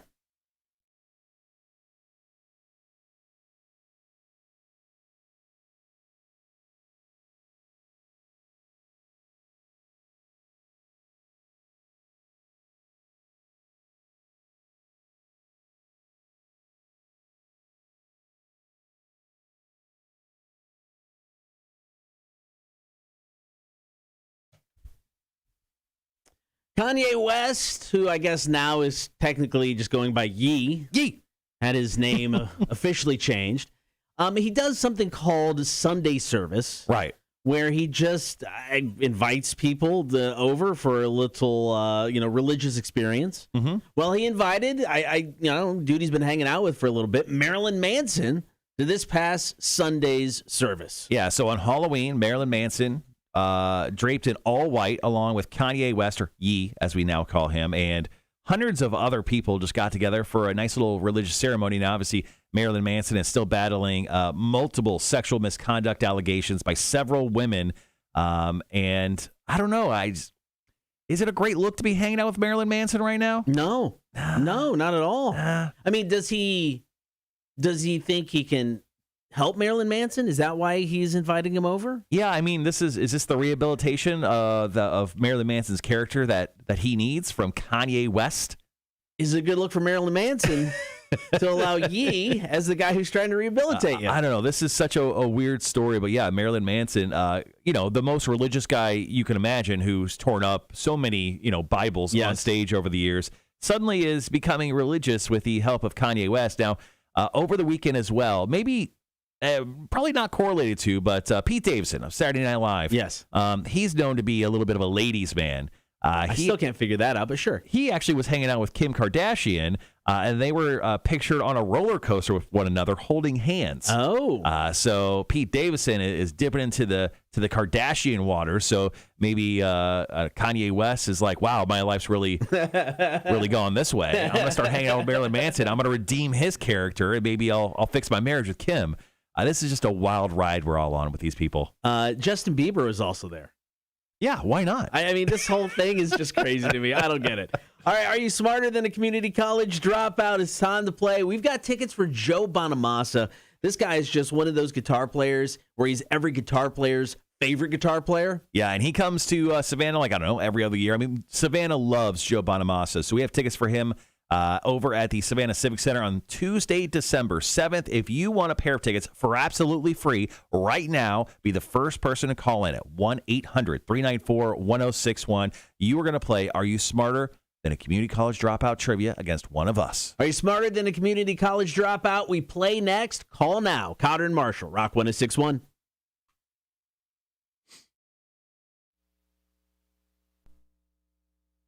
All right, here's a caller. Rock 1061, who's this? Don't you have to pick up the receiver? Oh, I do, don't I? Rock 1061, who's this? This is Tyson. Hey, Tyson, how's it going, man? Good, buddy. Who do you want to take on today, Cotter or Marshall? Oh, let's take on Connor. All right. Good luck, man. All right, Tyson, here's the deal. 7 questions, 60 seconds. All you got to do is, well, do your very best. Don't worry. Either way, you are still going to win yourself a pair of tickets to go check out Joe Bonamassa Tuesday, December 7th at the Civic Center. Are you ready for trivia? Let's play some trivia. All right, man. There's going to be a couple multiple choice questions in here. I'll let you know when those come about. And if you don't know an answer to one of these questions, feel free to say pass. If we have enough time, we'll come back to it. Are you ready? I'm ready. All right, here we go. Question number 1. Which desert is located in the southeastern part of California? What desert? Pass. Question number 2. How many pairs of wings does a bee have? 2. That is correct. In the movie National Lampoon's Christmas Vacation, what does Aunt Bethany recite when asked to say grace? I pledge allegiance. That's correct. Question number 4. What is the 4-letter name of the groundhog in Groundhog Day? Phil. That is correct. Question number 5 is multiple choice. Which president installed a putting green at the White House? Was it JFK or Dwight D. Eisenhower? Eisenhower. That is correct. Question number 6. In which U.S. city was cream cheese invented? Multiple choice. Was it L.A. or New York City? New York City. That is correct. And question number 7, multiple choice. How many U.S. states border an ocean? 21, 22, or 23? 23. That is correct. And your time is up. Tyson, you got 6 out of 7 today. Cotter. Tyson got 6 out of 7 today. Absolutely killing it. All right, Tyson. What we're going to do is we're going to put you on a quick hold. You should be able to hear us. We're going to ask Cotter those same exact questions. I'm going to go out on a limb and predict the loss here for me today. I don't know. I mean, I don't know, Cotter. Maybe this is an easy quiz, and I just didn't realize it. But let's see how you do. Okay. All right. Same rules apply. Here we go. Oh, man. Which desert is located in the southeastern part of California? He said it's easy. Death Valley? Incorrect. Question number 2. How many pairs of wings does a bee have? 2. Correct. Question number 3. In the movie National Lampoon's Christmas Vacation, what does Aunt Bethany recite when asked to say grace? Star Spangled Banner? Incorrect. No. Question number 4. What is the 4-letter name of the groundhog in Groundhog Day? Phil. That is correct. Question number 5, multiple choice. Which president installed a putting green at the White House? JFK or Dwight D. Eisenhower? Eisenhower. That is correct. Question number 6, multiple choice. In which U.S. city was cream cheese invented? L.A. or New York? New York. That is correct. Question number 7, multiple choice. How many U.S. states border an ocean? 21, 22, 23. Jesus Christ.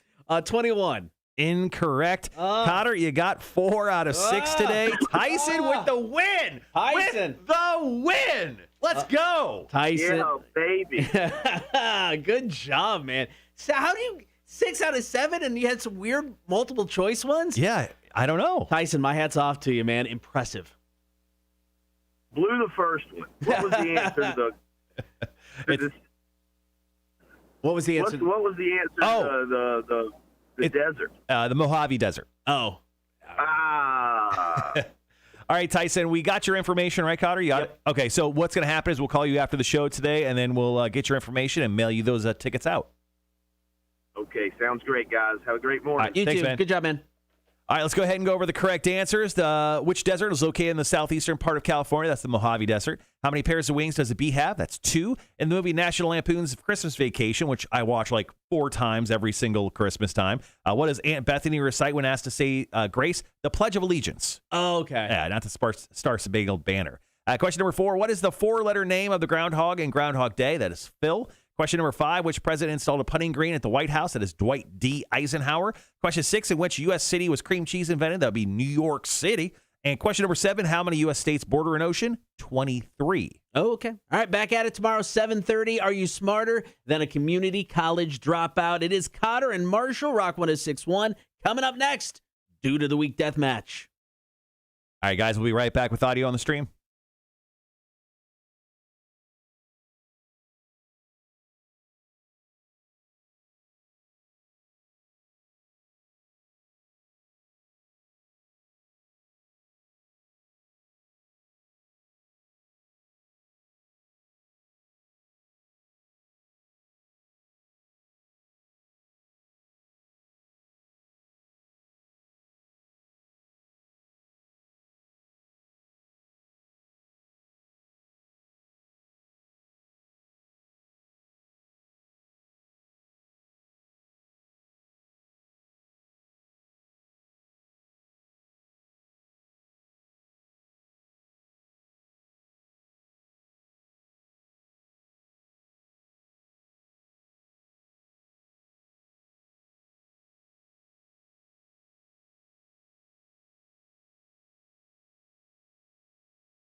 There it is. All right, guys. Thanks for hanging with us while Cotter was editing that audio up for Are You Smarter Than a Community College Dropout Trivia. He really was taking his time editing it because Cotter got the big old L. He was denied his 50th win, like a Karoshita from AEW. Denied his 50th win. Big time wrestling homer comment there. Denied your 50th win. Yeah, it happened. So your current record with Are You Smarter Than a Community College Dropout Trivia Cotter is 49 wins, 9 losses, and 5 ties. All right. Currently, I asked Greg to chime in with the math. He did. You're currently winning at a 79% clip. Still pretty good. I was going to say, that's not bad. Still pretty good. I'm just curious, did Tyson legitly know some of that multiple choice stuff, or was it guesses? Well, it had to be. I mean, I will say when he was telling me, because the game ended on 3 multiple choices, and that's because I should have probably just mixed up the questions better, but whatever. That's just the way it goes. The same questions would have been asked. Yeah. He just went on a streak of, I don't know, just getting them right. I feel like he didn't know them. They were guesses, but good for Tyson. Yeah. I mean, he picks up Joe Bonamassa tickets just for being the first caller in, but also getting the win over to you by 2, 6-4. Yeah. I mean, talk about a great way for Tyson to start the week off. Yeah. It just wasn't a win. Yeah. It was a decisive win. Yeah, that was a shellacking. Yeah.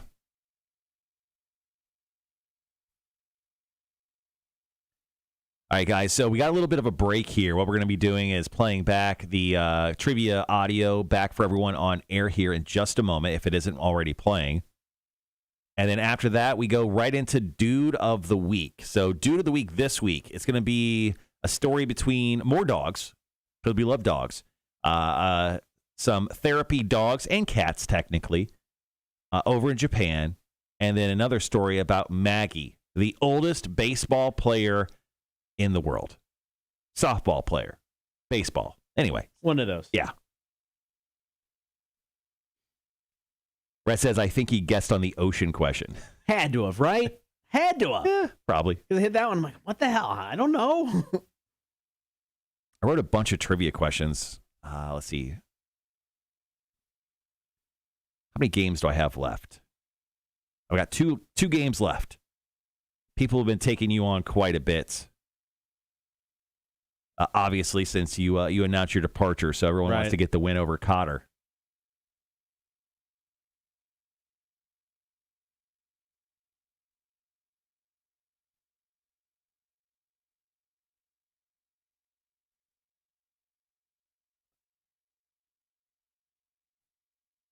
Yeah, since let's see, since October 15th, you have gone 1, 2, 3, 4, 5, 6, 7 to my 4 times. So people are really trying to take you out on your way out, Cotter. Yeah, I get it. I'll get that 50th win. If I go on an epic streak, could you imagine if you never won again? I mean, you're denied the 50th. I mean, I'm assuming I won't play, every single game, for what's left of the, the shows with me. But I'm guessing because people, will challenge me probably a majority of the time. Probably, yeah. God, if I didn't, oh Jesus, I don't want to think about it. Yeah, because currently my record is I got my 50 burger last week, so I'm at 51 wins, 7 losses, and 9 ties. You're at 49 wins, 9 losses, 5 ties. So. Pretty great. Pretty great.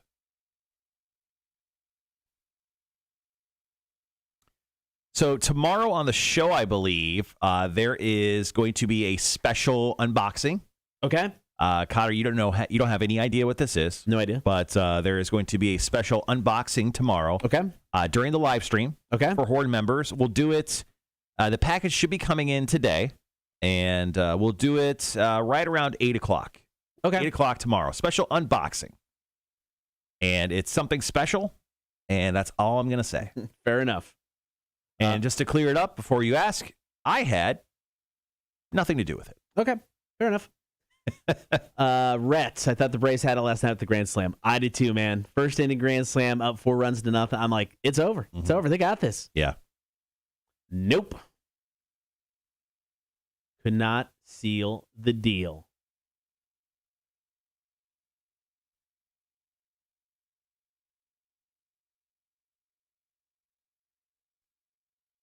Yeah, so as we said, man, Braves in 6. Braves in 6. It's going to be fine. Everything's fine, guys. Yeah. Nothing's wrong. So I think it's Amy Zimmer. Amy Zimmer from WJCL, who is like the big guy's right-hand man when it comes to the sports department. She was actually at the Battery last night reporting. Oh, cool. Because she was going to be there, hopefully, for a World Series win. Yeah. So now she's going to wait. I'm guessing she came home, and then she'll be going back to Atlanta on Tuesday. So if the Braves, as we claimed it, win the World Series on Tuesday night, the parade would probably be Thursday at the earliest, right? You would think. It'd probably be Friday. Yeah, I don't know. I mean, Atlanta's never won any championships, so this is uncharted territory. At least while I've been here, the last 7 years. Yeah, what do you guys think? I mean, the parade, if the Braves won on Tuesday, the parade would probably be on Friday, right? Or Saturday?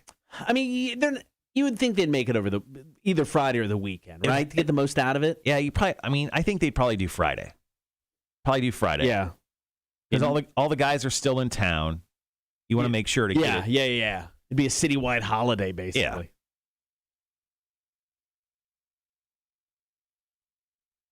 And after almost, a quarter century of not winning a World Series, they deserve it. Yeah. They deserve to shut everything down and get crazy.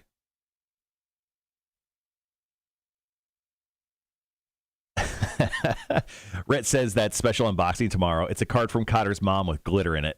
What if it was? If you walk in and the box is attached to your belt, I'm not opening it either. What do you mean? Oh, I see what you did. What if your mom just decided to message us just a bunch of cards on your way out? Does your mom even know you're moving to Texas? I might have told her. No, I told him. My mom has a tendency to, whenever I say I'm going to do something, that's kind of a big deal in my life. She's like, nah. No, it's usually a, really? That sort of thing. Wow. So when I told her when I was in high school, and I told her I wanted to get in the radio, she sent me or she showed me an article in a magazine about how little radio people make. Yeah. It's like, are you sure this is what you want to do? Mm-hmm. Like, you didn't go to college. You don't have an effing job. What are you doing? So there was that. I remember when I told... Well, she was right. Hey, man, 25 years. Yeah. It's been good. But no, so then I remember I called her when I told her I was going to propose to Dana. And she loves Dana. I mean, loves Dana. Mm-hmm. Really? I mean, that was the response. Yeah. I'm like, yeah, should I be second-guessing this right now? So I was hesitant to tell her because I expected some sort of, Gabe, what are you doing? Yeah. You got it good there, And she just went, yeah, I get that. That makes sense. You want to be there. My mom, I don't know. No reallys at all in there? No reallys that time. I don't know. But no, she was fine with it. But yeah, she knows.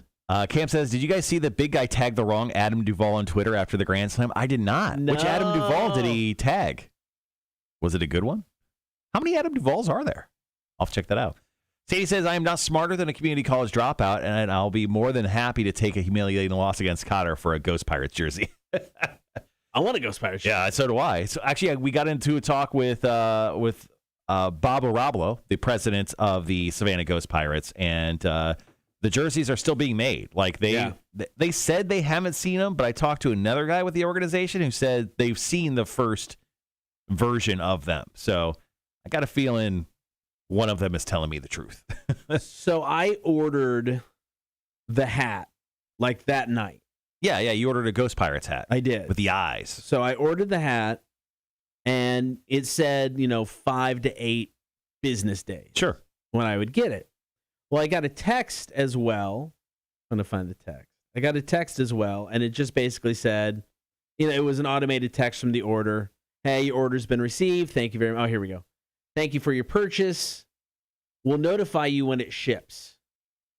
I've not been notified of when it ships. So I don't think I'm getting it in 5 to 8 business days. They got until Thursday, so maybe. Thursday would be a week. Yeah, you'll get it next week. So you'll get it on my birthday. Some news guy. Gotcha. All right, let's check this out. I got the big guy on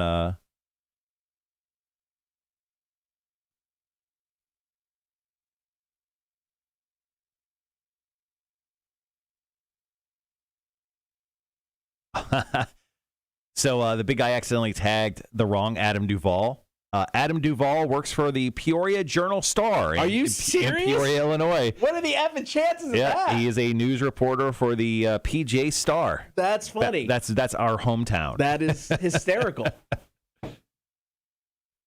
Adam Duvall's got 6,000 Twitter followers. Good for him. That's funny. He just replied back with, "I like Frank." That's really funny. Yeah, that dude's from our hometown. So funny. That's ironic. Isn't it? Don't you think? Sorry, guys. I'm still kind of talking to the wife, figuring out what's going on. Tell her to... Is it completely dead, your wife's car? Yeah, she's getting it towed. She's getting it towed, and a lift is coming to pick her up to take her to work. So I'll be picking her up from work today. Yeah. I'm trying to think. And she said it stalled out on her. Yeah. It could be 1,000 things. I know. So...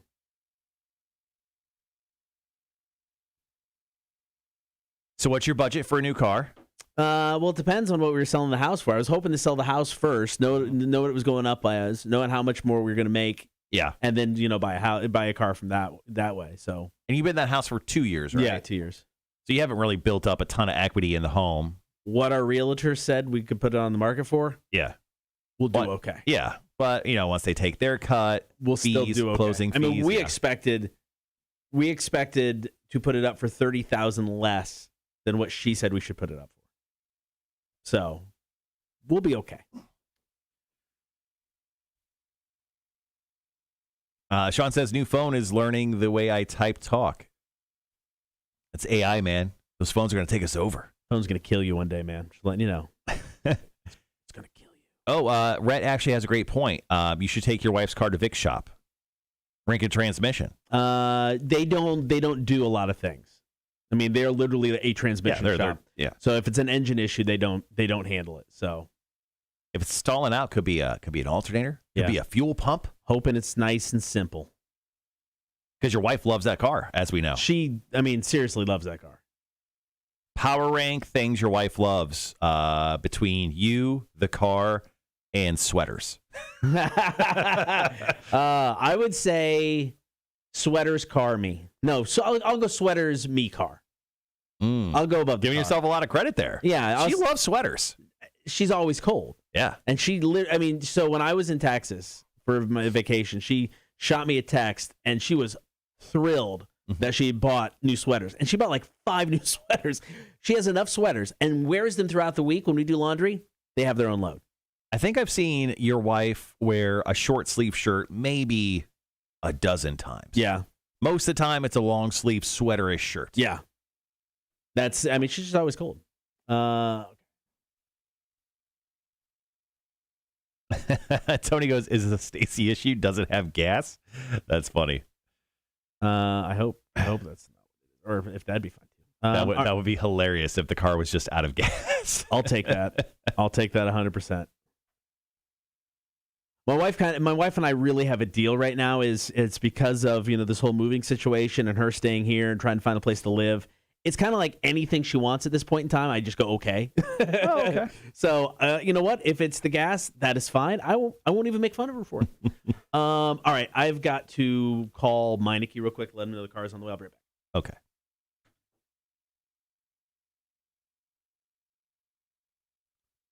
All right. Connor's got a little internal family issue. I might as well just hang out with me. Look at these dreamy eyes of mine. So the weekend was really good. We were actually Cotter and I were going to go down to Service Brewing Company. They have a new pumpkin pie lager, which sounds incredible, right?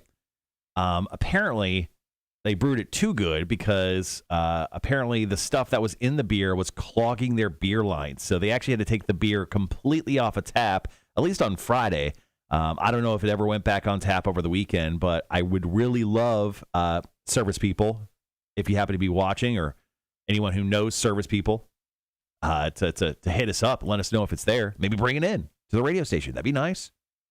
Drop off a little beer for me. I like to drink beer for breakfast. It's kind of my deal. Sean says he's putting a little apple pie Baileys in his coffee this AM. Happy Monday. Nice. The one cool thing about our job is we can't get away with drinking. Obviously, on the show, we were drinking liquor and Halloween candy, then went directly into beer for breakfast. And as they say, liquor before beer, you're in the clear. So we were in the clear on Friday, thankfully. Beer before liquor, never sicker. Which I still don't believe is true at all, honestly. All right, we're about to jump into Dude of the Week. If you have not seen those stories, you can actually jump over to the Cotter and Marsh Show Facebook page. We've posted them there, but we have Dude of the Week. We'll have you guys vote on that, and then we'll dive into Big Money Monday. It's kind of wrapping up this entire hour. We got a quick story on a Super Mario 2 NES cartridge as well, so I got some fun stuff we're going to lead into this hour. Last hour of the show. We're going to talk about Marshall's Music News, obviously, and then we'll get into this cool guy bracket. It's something that we started talking about on the stream last week, and a lot of you were kind of into it. So we decided we're just going to do it. So we'll do the cool guy bracket. We'll talk about how that's going to work coming up at the last hour of the show today as well. All right. Meineke is aware that the car is getting dropped off. Perfect. And they're like, we'll see it in a week. Now, when my wife's car was messed up, man, I called a spot here in town, which I've never been to, and they're like, yeah, we won't be able to look at it for a week. And I'm like, well, that's not going to work. Hopefully Meineke's a little bit more on it. Yeah, we'll make it work. Juana says, blah, people already have Christmas lights up. It's ridiculous. Yeah, it's a little too early. I don't need Christmas lights up. It's fine. You know what? Absolutely. I put Halloween decorations up 2 months, technically 2 months before Halloween. Christmas people can have lights up two months ahead. I'm fine. I'm fine with it. Whatever. It's just like, I don't know. Closer to Thanksgiving. It's too early for me for Christmas lights. I'm a big time believer in Christmas decorations the week of Thanksgiving. You can either do it the day before Thanksgiving or the day after, but that's generally when I think people should put stuff up. Now, when it came to Halloween this year, I had neighbors put up stuff literally on like Thursday, and they put out Halloween decorations for 4 days. You people are monsters. That's not. It's not worth. Why spend the money on stuff if that's all you're going to use with it? And if you have stuff up for Christmas by Thanksgiving, that's a month. That's a month of, showing off what you got. Yeah. So, fun fact, I was up in my attic the other day because I'm running some Ethernet cord from one spot in my house to another. And I looked over and I was like, what the hell is this? I forgot I bought a new Christmas tree last year. I was like, oh, it was a fun surprise. I actually looked at my wife the other night and I'm like, we have a new Christmas tree? She's like, yeah, I told you that, you idiot. I'm like, oh, I wasn't listening. It's a fun fact. New Christmas tree this year. Sean says, Wanda, a house down the street from us, had their Halloween and Christmas decorations up at the same time. Tombstones and candy canes mixed in. I kind of like that. I was going to say that's kind of cool. Is that a genius move? That is kind of cool. Yeah. You put them both up at the same time. Yeah. Tony says, have you guys ever asked about the weirdest myth ritual anyone has ever done? Salt over the shoulder, lucky socks, pee in the middle of the road if you have a sty in your eye. Wait, that's something? Never heard of that. That's a great question, though. I like that, though. We will use that as our backup question. Hold on, I'm going to make a note. We don't have one for tomorrow as of yet. Oh, I only did it through... No, we have the rest of the week, but we didn't have one for tomorrow. For some reason, it was TBD. Did I have a reason why I did that? I don't remember. I'll have to go to my notes in my house. Okay.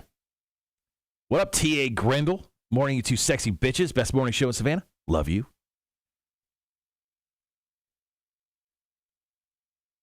Sean says, I'll put my Christmas decorations in the ground, inflatables and projectors, but they won't turn on until after Thanksgiving. Got to get them in the ground before the ground freezes. Yikes. Yeah, that's a good point. That's a big time Minnesota problem. Yeah, that's a good point. All right, sorry, I'm going to take that question. I'm going to email it to myself before I forget real quick.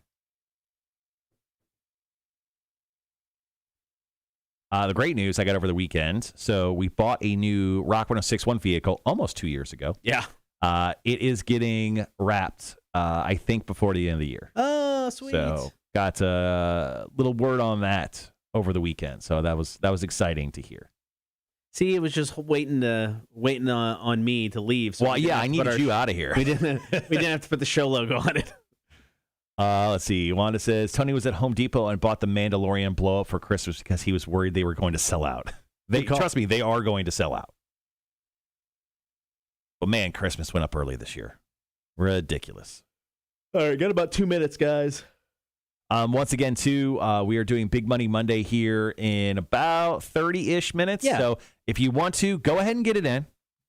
First name, number between 1 and 9, and then we'll spin for a chance to win. Have one of you win $50 or 100 if you hit 69.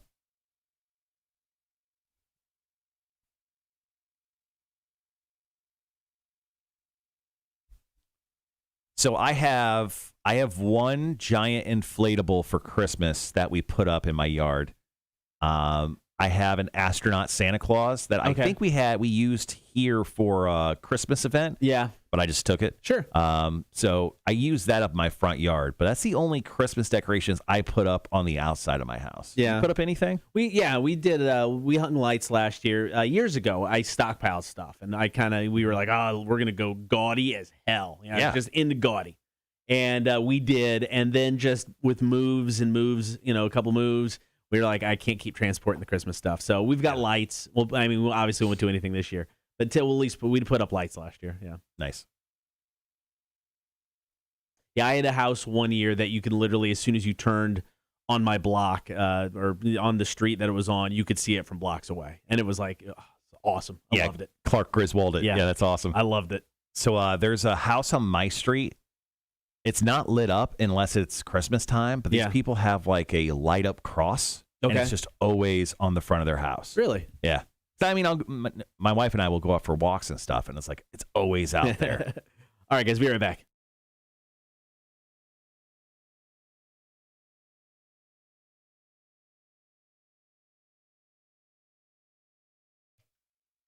Coming up, we've got the Dude of the Week death match. It'll be up to you to decide this week's Dude of the Week.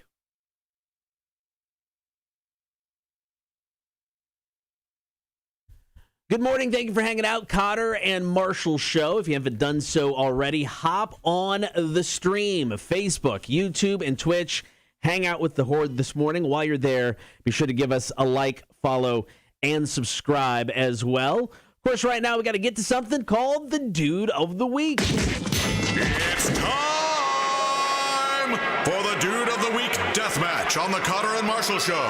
Fighting out of the red corner, we have got Maggie Mcclowsky. Maggie is part of the Colorado Peaches. They're a softball team out of Lakewood, Colorado. Now, everybody on this team is 50 plus. Mm-hmm. Now, they got some players that are 70, some players in their 80s. And then there's Maggie, who is 90 years old. Now, she says she's able to be as vital as she is because she boxes every day. So I like that. I mean, just a grandma who's just throwing bows, throwing those hands. You don't want to grab it. You don't want to get any of those hands, Cotter. No, I mean, Maggie seems like a lady you want to mess with. Yeah, and she was been a member of the team for 12 years and saw some video, and she is a very spry 90. 100%. Now, they are actually going into Utah for the World Senior Games because did you know this existed? No. The World Senior Games where they play, I guess it's softball, right? It's softball, yeah. So they're playing softball now. They're going for the gold, as they said. Now, Maggie thought they won silver a few years ago, but apparently Maggie's memory, not as good as she remembered. They didn't place at all. But we hope the very best in the World Senior Games for 90-year-old Maggie. and their opponent fighting out of the blue corner. We've got therapy dogs and cats in Japan. COVID-19, it's been rough on all of us. So there is a university in Tokyo has hosted a session to introduce therapy dogs to students and help alleviate their loneliness because of this whole prolonged, everybody having to stay at their house, everybody having to deal with COVID. So they're now using dogs to help these students. Now, they just lifted technically their state of emergency with COVID at the end of September. Yes. So a lot of stuff was locked down there, and a lot of people feel much more at ease now because they're like bringing dogs and cats around. And there's like anytime a dog comes in the room, immediately, no matter what person exists in it, I don't care anymore. I'm like, that person could just disappear, and I'd be like, oh, who was here? Greg? I don't care. A dog's in the room. Shut up. So this is a great idea, and they're definitely up for Dude of the Week. All right, so it's either Maggie or it is these therapy dogs in Japan. Now it is up to you. You can vote on the stream. You can also drop us a text, 800-394-1061. Who is this week's Dude of the Week? We'll find out after Volbeat. This is Shotgun Blues, Rock 1061.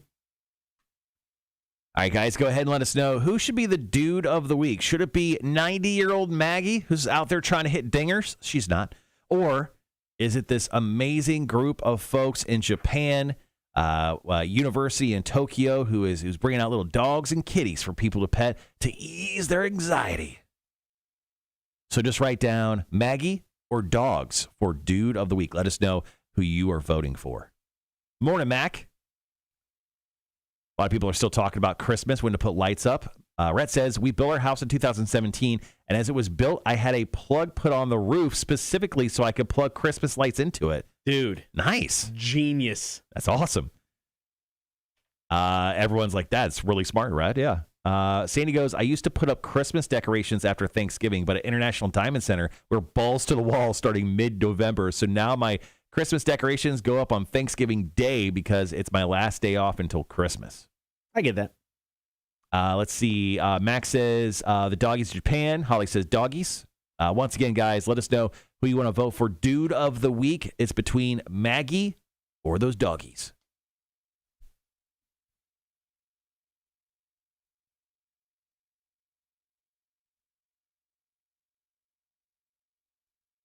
Does she make it onto her Uber? That's what I'm checking. I should be a little late for school today. Yeah, it happens. Yeah. Sean says Grandma Maggie. Elaine says Maggie. Ooh. Got a couple for the dogs. Oh. Wanda says doggies. I'll check the text line as well.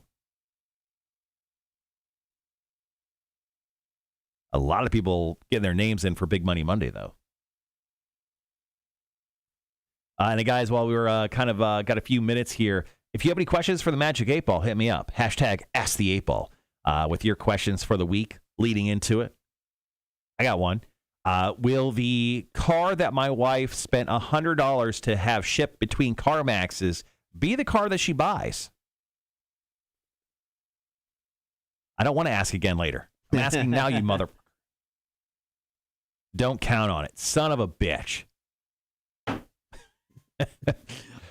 My wife's been driving my car for the last 3 weeks, so I've been snagging one of the radio station vehicles here, and I've just been using it as my personal vehicle. I might be doing that here as well. Yeah. So yeah, and I'm kind of sick of not having my car.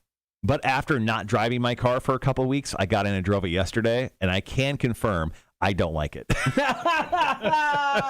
I can confirm I don't like my car anymore. How long have you had it? Just over 3 years. Okay. It's been a great runner car. Yeah. Like I bought it because I wanted to go on a bunch of road trips, and we've gone on a bunch of road trips. It's a 13 Elantra, and I bought it for like $8,000. It was nothing, and it was just this cheap little crap car. But I think I want a grown up car. It doesn't need to be like loaded or anything. Right. Like my wife had to have heated seats and automatic start and all that stuff. Like I don't need any of that. I want a real car. I want a real grown-up boy car. I get that. I get it. Elaine says, Japanese do not eat dogs. Thank you very much. What? I missed that part of the conversation. I don't know. I missed that too. All right, guys. We got about 10 seconds. We'll be right back. All right.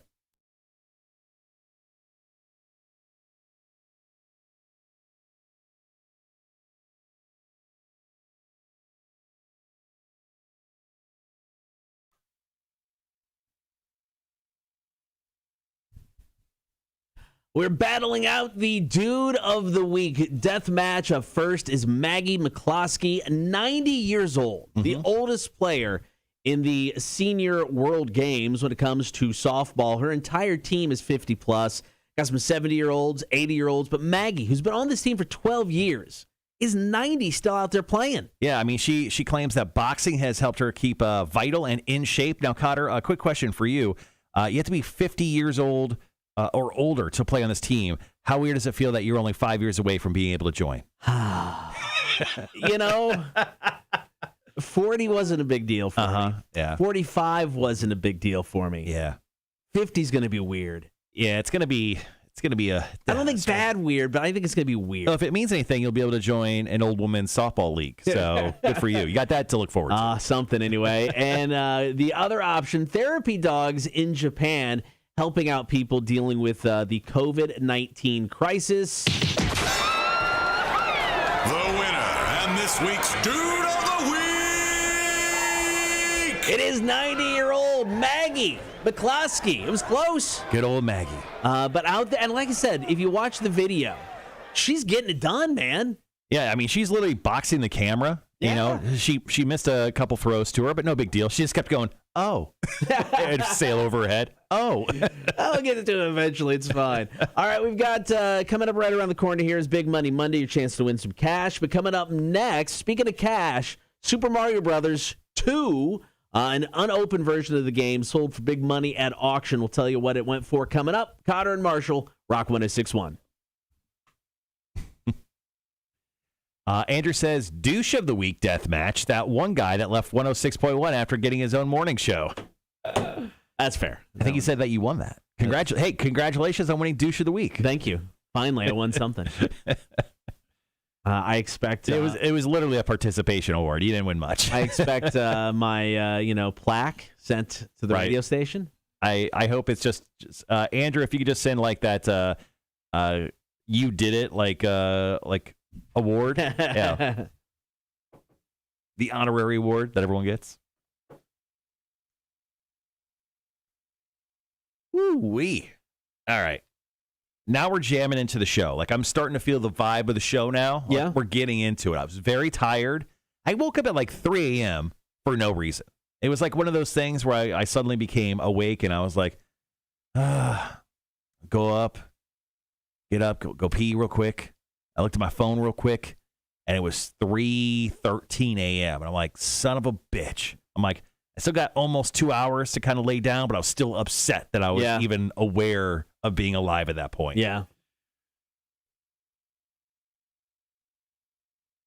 Oh, actually, Rhett makes a good point. He goes, be right back. Texting in my big number right here. So once again, Big Money Monday coming up here in 20-ish minutes. So go ahead and text us your first name and a number between 1 and 9. Everyone except for Mac, you can't participate. Sorry.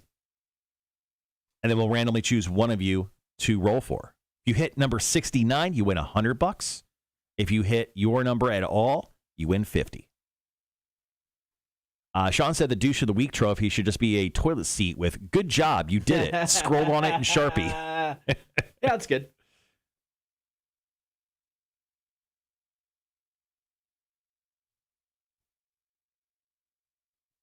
I like this one. So we have a lot of people texting in for Big Money Monday. Yeah.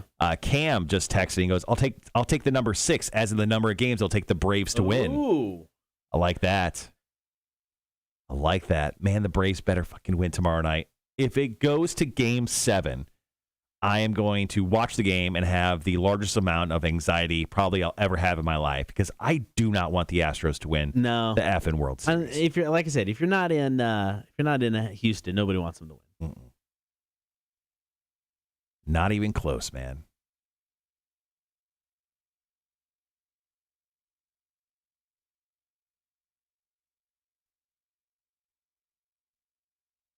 So I was thinking about it. I haven't really gone and seen a movie in what it feels like forever. So I didn't watch James Bond, Venom, or what was the other big movie that came out in October? Halloween? I watched Halloween. I felt like there was one more. There might have been. I haven't gone and watched a movie, so I think I may do that this weekend. I think I'm going to hit the movie theaters and go check out a movie. Okay. Our friend Chris Wagner, he hit me up and he's like, actually, he didn't hit me up. We were just talking about, life and stuff. He's like, oh, I'm going to see a movie. I'm like, oh, what are you going to see? He goes, I'm going to see Venom, and then I'm going to see James Bond right after it. I'm like, what? Yeah, he's a big time. Like, he'll do a double feature, right? Like movie day. Have you ever done that before? Like, spent like an entire day at the movie theaters? No. I've never done that. That's kind of fun. Yeah. Could be cool. Yeah. Greg says, I texted a number but won't win or get picked. But that's okay. Marshall just got the vibe of the show after, what, a year? And Cotter is dumping us. Damn, Greg. No, getting the vibe for today. I get the vibe every day, bro. I'm vibing. I'm so vibing. Oh, Andrew says, sorry, Cotter. I told you I will give you shit for the next few weeks, so you want douche of the week. I think I'm probably going to win it every week. Yeah. It should be named in me in honor of. Yeah. Maybe if, when we kick, the morning show back in, we'll start doing the douche of the week instead of the dude of the week. Yeah. It's the Cotter Memorial Douche of the Week Award. Funny enough, I'll find those stories much easier than I find Dude of the Week stories. And Andrew, I think you honestly need to ramp up your hatred of Cotter here over the over the next few weeks. I mean, you need to get real personal with it. Get it all in, man. Yeah. Are you out? Either one? Yeah. I mean, literally go on to his social medias, try to find stuff that he said like decades ago. And just, hey, Cotter, remember this? He won't, but it'll be good. Wanda says if Cotter tried to do a double feature, that would be the greatest nap probably in his life. That's a good point. It's a true story. You were quite a napper at movies. Yeah. I mean, I'm trying to think last time I had a really good nap at a movie. I don't know. It's probably been a minute. It's probably when the kids were younger and we'd take them to some of the Disney ones I just didn't care about. Andrew says, I'm in the progress of updating one of my Cotter and Marshall show stickers. I'll bring y'all one. It says Trader and Marshall.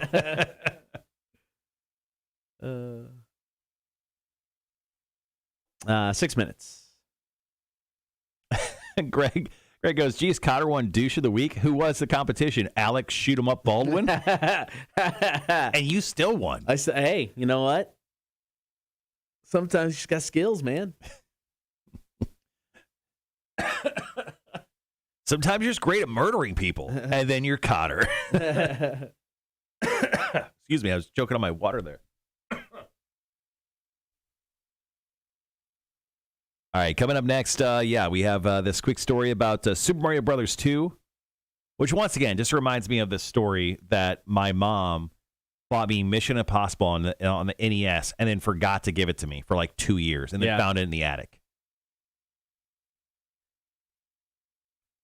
Hey, guys, seriously not feeling the love. You haven't sent me Tony's info. Oh, I'm talking about a Perfect Touch massage. Well, let me remedy that right now.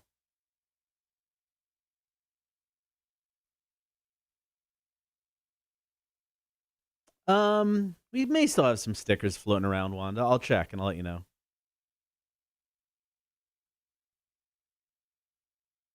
Elaine, first thing I did was I dropped in the link for a Perfect Touch Massage's website. So you can click on that and book your appointment.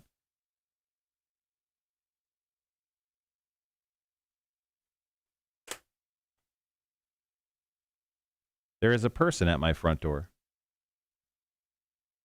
This early? I guarantee it's my wife.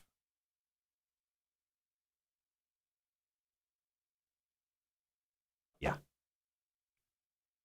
And then I'll also drop the phone number. So I think a Perfect Touch Massage opens at 10 a.m. this morning, and you can call or just go online and set up your appointment.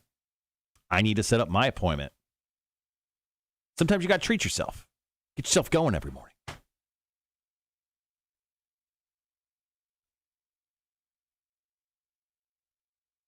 Sent y'all a message on Institute. Gotcha. We'll take a look at that. Yeah, I think, Cotter, we do have like a few stickers left. I mean, we were down to like less than 10. But I think I've got a couple left. Cool. Andrew says, good thing Dick Broadcasting didn't spend money on mass producing shirts, huh? Yes, that would have been a bad thing, I guess. We actually, funny enough, I was working on getting some shirts. I mean, we had some shirts kind of lined up. We were waiting on a few things from happening. We had to get shirts for a couple different events here for the radio station that we were doing. So that's why those kept getting pushed back. But they were going to be done hopefully by the end of the year. Yeah. Way to go, Cotter. You're welcome. Way to go. You're welcome. Charles goes, Elaine asked for the Vaseline special. Is that extra? I believe so. The Vaseline special? Mm-hmm. Andrew, you know what? I still think we have maybe like 4 Cotter and Marshall Show T-shirts that we got done. I think they're in the closet. Okay. I have no idea what their sizes are. Andrew, message me, and if I got one that'll fit you, I'll give it to you. But we had a very small amount of shirts done right at the beginning. They were like Under Armour shirts that we got done from Under Armour.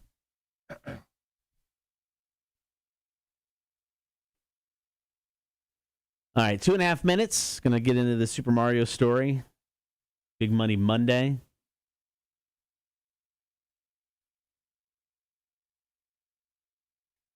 And here's the quick list of all the cool guys that we're going to get to. We're going to be doing the cool guy bracket. So we've got 32 people that'll be in the cool guy bracket.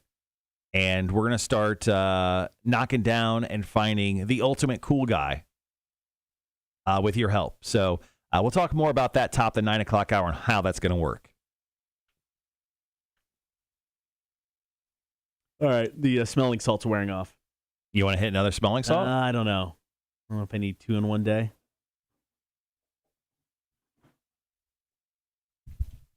I mean, I won't stop you. All right, here we go. Here, I'll give you one. And if you feel like hitting it, then you can. Oh, sorry. Oh, you're good. All right. Charles goes, I'm going to frame my Cotter Marshall Show shirt now. You should. There we go. Oh, my God. Such a big...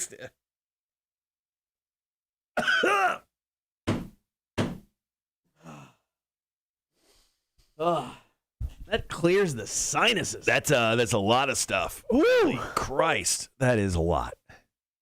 That's the first time we ever did a twofer of the smelling salts in a show.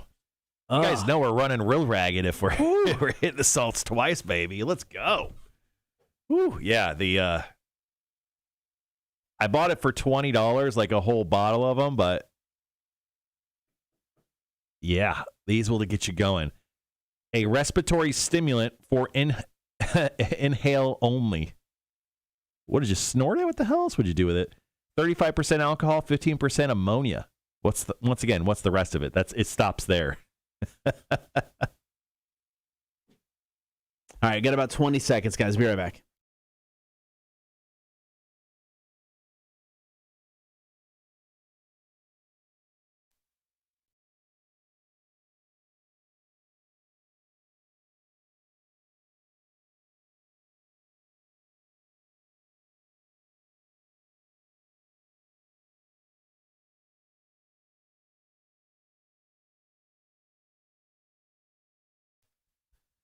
So a sealed Super Mario Brothers 2 video game from 1988 was found at the back of a walk-in closet recently in Indiana. Got put up for auction. This thing sold for $88,000. Now, obviously, that's incredible. And I actually recently told a story about how my mom bought me Mission Impossible on the NES and then forgot to give it to me for Christmas. Then like 2 years later, she's like, oh, here's this game I forgot to give you. I didn't realize that NES games would have the appeal and lasting, monetary gain if I just never opened them. Now, Super Mario Brothers 2, $88,000. That's great, but nowhere close to what some games have sold for unopened, Cotter. Yeah, the record is $1.5 million. It was a copy of Super Mario 64 that sold back in July. The previous record, a Legend of Zelda game, fetched almost $900,000. Now, the Super Mario Brothers 2 game that was assessed, it was in the package. It was giving a rating of a 9.8, which is an A+ rating, the second highest score rating-wise it could receive. Now, I actually 100% believe this story because I don't think I've ever cleaned out any of my closets. Unless I'm moving, there's no way I'm going through the plethora of boxes I keep in closets. Like, I never will. I absolutely never will. And yeah, stuff will get lost in them. My parents have lived in their house for over 3 decades, 4 decades. and they have a closet in their bedroom, and it's kind of like underneath the stairs. So it like curves around this corner. Oh, okay, yeah. They haven't cleaned that out, I'm guessing, in a good 3 decades. I bet if I would go in there, I would find some gift from Christmas past that they forgot to give me. You would find decades of gifts probably they forgot to give you. still in the package. I don't know. Maybe that's my retirement plan, is just raiding my parents' closet for video games. Hey, you should fly home right now. All right, coming up next, we're going to get to Big Money Monday. This is going to be your chance to win $50, maybe even $100 of our boss's money. We'll tell you how to enter coming up. Cotter and Marshall Show, Rock 106.1, 5-finger death punch. It's a little bit off. Lane says she would puke if she did the smelling salts. I thought my nose was bleeding for a second. It's not. I'm fine. Greg says, my wife doesn't try to take my Cotter and Marshall shirt. She likes the 2 Chris's. I tried to get her to listen, but she said K&M will never last. Ooh. How right she was. She a fortune teller? She had a magic 8-ball. Yeah. Wanda goes, damn, Greg, your wife is vicious. He goes, no, you have no idea. I have to hide the knives. I mean, truth be told, if I was married to Greg, I would try to stab him as well. So.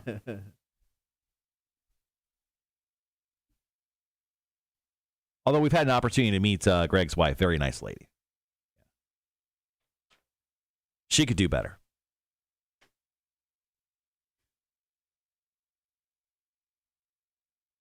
All right, Big Money Monday's coming up to wrap up this hour, and then we jump into the Cool Guy bracket, and we'll do Marshall's Music News. I got stories on Jonathan Davis acting as a villain in a new film. Okay. Jimmy Bauer, he is the bassist, I think, for Superjoint Ritual. I'll talk about him and, well, the band not really doing Superjoint Ritual anymore. Okay. And then Kiss had to make a major cancellation. I'll tell you what they canceled coming up in Music News as well. All right.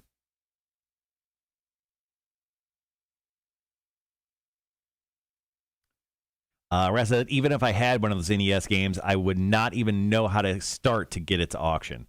I think it's probably a simple Google search. Yeah, I bet you could find how to do it. I think with that, so these people found the NES cartridge, and then there is a company in the United States that grades that stuff out, kind of like if you have comic books, right? Like if you have like a #1 issue, you can send your comic books. You have to mail them in to the CBC. It's like the Comic Book Collective, right? And they'll grade out your books, right, on a scale of 1 to 10. Then they'll put it in like a hard plastic shell and then ship it back to you. Then at that point, it's been like verified. They're like the authority on grading stuff out.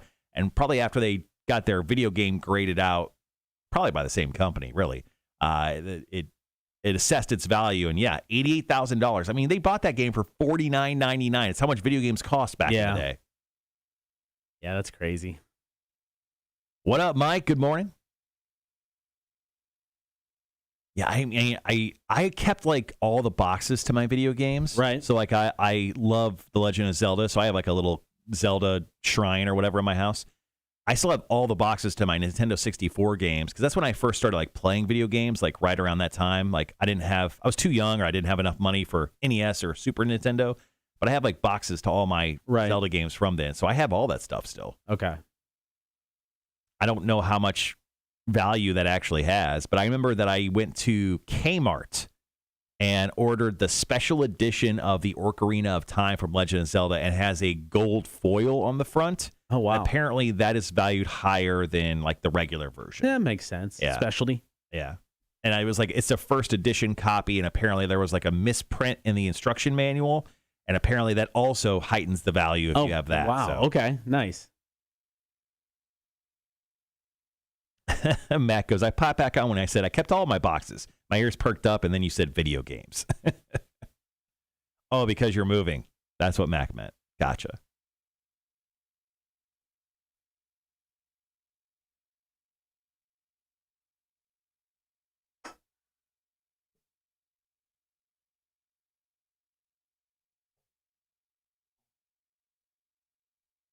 All right, we got about 3 minutes.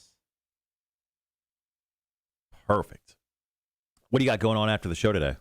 Going home, more house stuff, and then eventually picking up my wife from work. Yeah. Oh, yeah.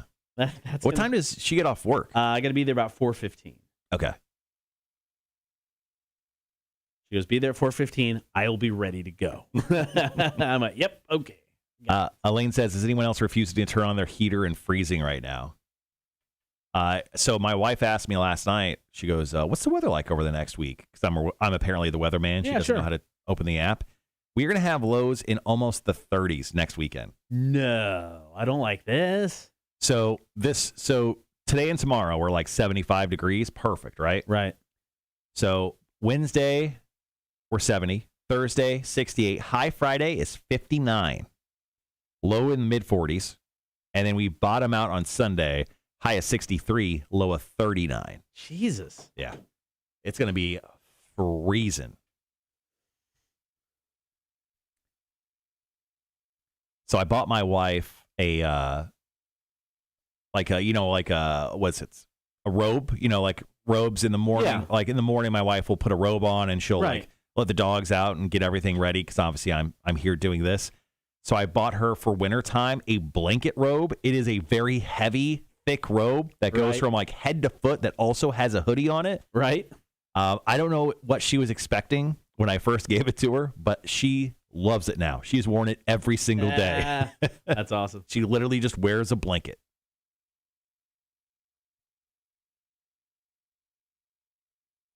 But yes, Elaine, I'm not turning the heater on. I'm not turning the heat on till maybe this weekend. If it gets down to like the 30s, even the 40s, I probably won't turn the heat on. If it gets down in the 30s, I'll turn it on. Yeah. Yeah.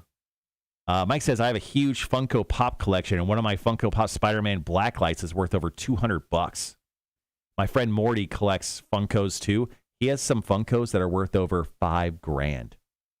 Holy crap. Because they're like, they do like special ones that only have like 50 and 100, and they're ridiculous. Wow. He told me he has enough Funko Pops where he could not work for the next 10 years based upon what his current salary is. Sell that ass. Yeah. Don't work for 10 years. Come on. In case you're wondering, my friend Morty, also just single guy, has a dog, lives in an apartment. So he's got a lot of extra cash. That's true. All right, guys, got about 20-ish seconds.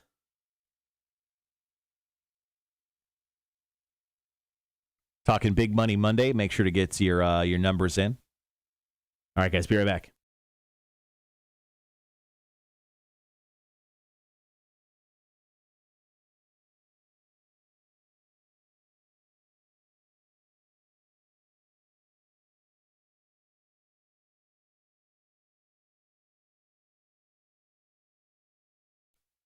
Big Money Monday. This is your chance to win $50, maybe even $100 of our boss's money. So this is how it works. You text us right now, 1-800-394-1061. Your first name and a number between 1 and 9. You only get to choose one of them, so choose carefully. And then if we randomly choose you as the person, well, you'll be in the running to win that money. Now, once again, if your number hits, $50. Yes. But if the number 69 comes out, nice, because apparently we are related to Rob Gronkowski and laugh every time we hear it, you will win $100. Well, it's something we call Order 69. So it is Big Money Monday. It's coming up. So once again, drop us a text, 800-394-1061. First name and a number 1 through 9. We'll select one person to play. Coming up, Big Money Monday. Cotter and Marshall, Rock 1061. What is happening with this? You smell that perfume? Oh, my gosh. Stacy, did you just put some perfume on? I could tell.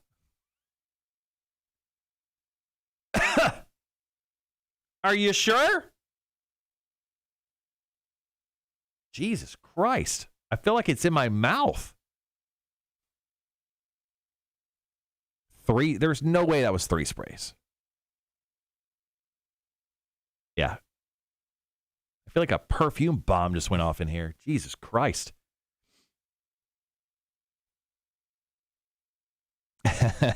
Charles goes, lows in the 30s. Deer will be moving and lead will be flying. Wanda says, I want to wish my cousin a happy birthday. If I saw that he has a friend with 2 mutual friends, I want to know is the only friend that read his. Oh, okay. Wanda wants to wish her cousin happy birthday. Her mutual friend, Rhett, from the Horde. Look at that. Her cousin's mutual friend. Look at that. I like it.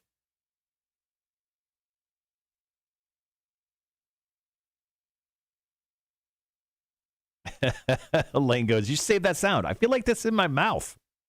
Maybe I'll bring that up for Quiz in the Face. I've decided to do Did You Say That Quiz in the Faces for the rest of the time Cotter and I have doing the show together, which I think is only 2 more Thursdays, right? Well, 3 technically. 3. Yeah, 4, 11, and 18. 3. Yeah. Yep. I am taking the Monday after Welcome to Rockville off. I have officially decided The that. 15th? The 15th. Okay. So take that out of your total show Oh. combination. Yeah. So that's 17 shows counting today. Yeah. That's my fault. But also not my fault. I'm gonna stay and watch Mudvayne and Metallica. So that means Welcome to Rockville probably won't be done till what, 11, you think? And then I got to get out of the parking lot and then drive to Jacksonville. I'm going to stay the night with my buddy Dave, and then I'm going to drive back the next morning. Yeah, you don't want to do that the same night and then come in and do the show.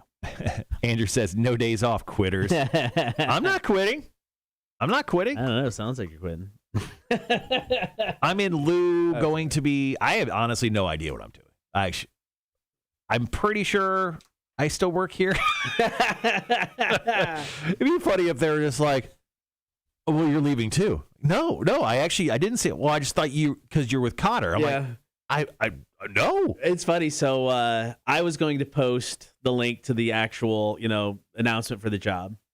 So somebody beat me to it over the weekend. Yeah. Thanks, Doc. So he posted that up, and then I started getting a bunch of messages. Right. A majority of people asked me if you were coming with me. Yeah. I'm like, we're not actually a married couple. We just play one on the radio, guys. Yeah, we're not connected physically by, contractual laws. Well, technically, your wife's not even going with you to Texas. She's not going right away, yeah. So your wife and I are technically on the same level. She'll eventually get there, I think. I mean, you guys have been married for 20 years. Right? Yeah, 22. 22 years. Yeah, no, and then Rhett commented about the pic. So the picture they used in this ad that was posted. It's an all-time. I know. So I was told that they were going to get the press release out, and I reached out to my new boss. I was like, hey, man, I've started telling, obviously people know I'm leaving, but can I start telling people where I'm going? Because I wanted to start telling record reps and stuff like that so I can just kind of make some new connections. And he goes, well, let me get the press release out first. We'll get it out today. I'm like, perfect. So he texted me when I was hosting bingo last week. So he texted me at bingo. And he's like, can you get me a picture? And I'm like, oh, I'm here at bingo. I'm like, let me check my phone to see if I have anything on my phone. I don't take a lot of selfies. I go through and delete a lot of pictures half the time. So there was 2 options of these photos. One was me as a more recent one. It was me and the kid in Arkansas. I was like, it's got my kid in it. I'm wearing glasses, but I'm like, it's not a bad photo. And it's recent, so I sent that one. So the best picture in my phone was me when I had the beard. I mean, the epic beard. I'm like, I don't have that anymore. I didn't want to send that. Yeah. So then I came across the picture I sent. Uh-huh. And it's several years old. It's when I first went from long hair to short hair. Mm-hmm. So, I mean, it's several years old. And it was a selfie of me in my office. And it was just something I think I sent to my wife. I don't know if I posted. I might have posted. I don't remember. Yeah. But it was those 2 options. So I sent them to him. I'm like, I'll be home in 3 hours. I'm happy to take a new one. Because neither of them, and they went with that one. I was like, oh, in the photo you used, it looks like we talked about it earlier of holding in a fart. Yeah. You looked like you were holding in a massive shit. Yeah. it's not a great photo. Yeah. But it was one of the best options. He was smiling, but he looked really uncomfortable smiling. Like he forgot to learn. He forgot how to smile. He's like, ugh. Yeah, it's not my best photo. So yeah, there are multiple people have going, did you pick this? Well, technically yes, but my options were slim. I think my comment was, what is happening in this photo? So yeah, that's why that was there. I admit not my best photo, but only I had 2 options, and that's what was sent. And that's the one they chose. Well, I think a buddy of ours who also works in radio commented in. He's like, do you not have a phone with a camera anymore? Does it not work? Did it stop working? I wasn't gonna take a selfie just randomly in New Realm and send it to him. So because then I got hit up by one of the guys there, and they're like, hey, something about sending a new picture for anything else they sent out. So I had the wife take one, and it's much better. But yeah, I was not a fan of it. But he's like, I got to have him now. So I'm like, all right, here you go. So is what it is. Morning, Simic. How are you? Yeah, actually, Charles, I actually have that green tights picture. I don't know if Cotter has a copy of it. I don't think I do. But yeah, when Cotter wore his green tights for WrestleMania, I do have a picture of that. I'll send that to you so you can use it for future press. There we go. Yeah. I was thinking, and I'm not going to go with this. So my options of my final day, outfit. Mm-hmm. Either, Either vesting it up, right, or go green tights. I'm gonna vest it. Do both. Nah, I'm gonna vest it. I debated the green tights for the last day, but I'm like, nah. That was a moment in time we can't relive. Yeah. Actually, you know what? We had a ton. It's so funny. Rhett says should have screenshotted the Rock 1061 photo. Dude, we had professional photos of taking both of us and separately. You had access to all those. I didn't have them on my phone. Oh, not true. They're in the Google Drive. Oh, I guess okay. Yep. Yeah, I put them all in the Google Drive. Yeah. Oh well, too late. I just realized that. Don't worry, no one else knows how to use the Google Drive apparently in our building anyway. A-Dub yells at me all the time. He's like, where's this document? I'm like, everything is on the Google Drive. Well, I don't know how to use it. Like, I'll send it to you. It's a Google Drive. Simic says, just woke up. Hopefully the Braves win. They deserve it after 26 years. Couldn't agree more. Braves in 6. As we said, tomorrow we're going to win a World Series. I think so. I'm feeling good. And that'll be 1.5 World Series championships that my teams have won in my lifetime. So not bad. Yeah, I'll claim the Marlins, obviously, when they won. I got the Cubs in 16, and that's the only World Series that I've ever won as a fan. Yeah. So being that I've lived in Georgia for 7 years, I'm half a Braves fan. Marlins won 2. I'll only claim the first one, but I think they might have won another one. Anyway, all right, I'll be right back.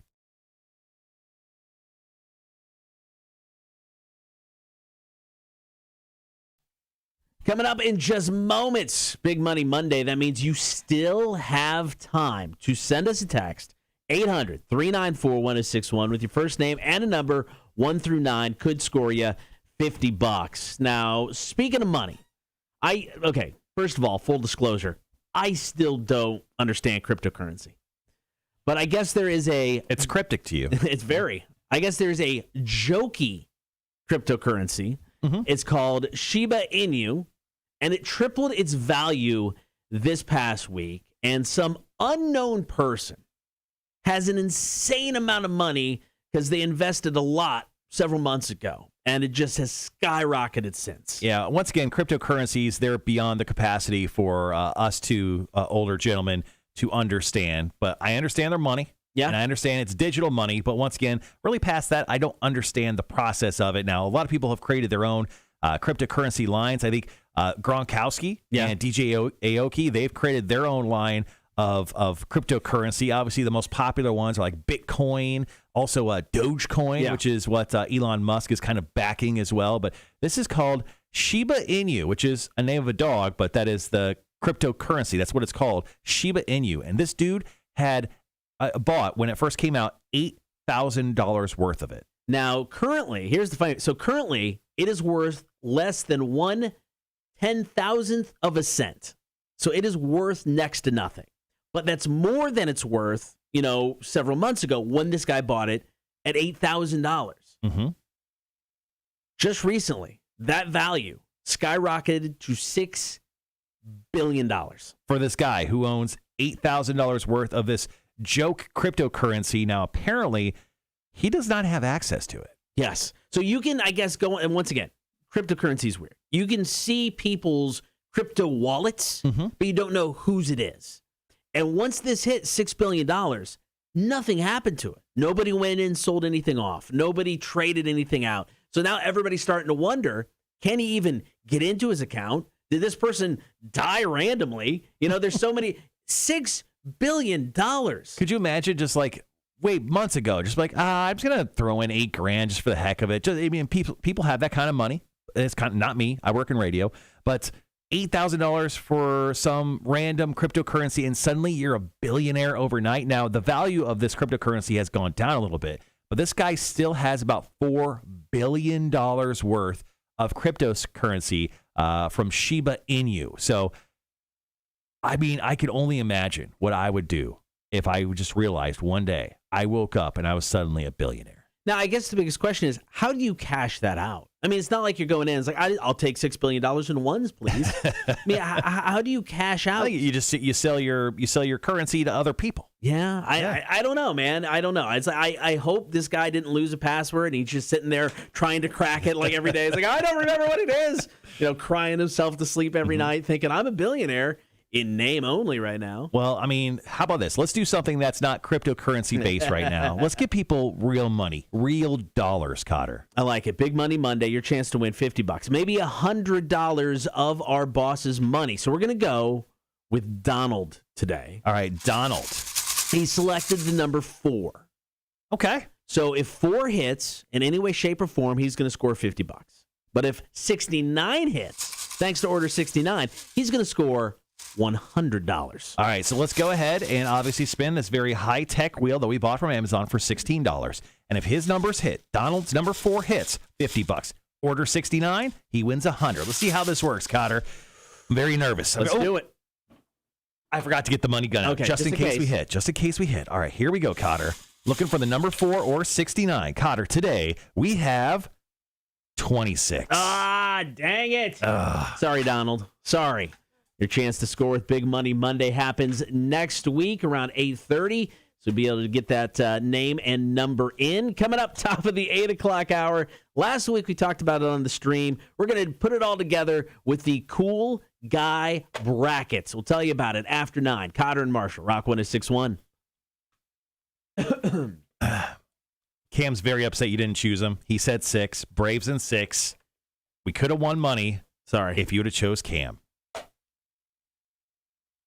I gave just a little drip of the money gun right there. Sorry, guys. And Cam, just before you ask, Cotter chose. Not my fault. I did. Cotter chose the person and me. number. You can blame me.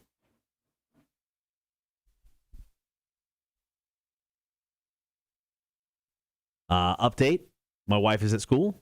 Tow truck is picking up her car. She's taking deep breaths. It's perfect.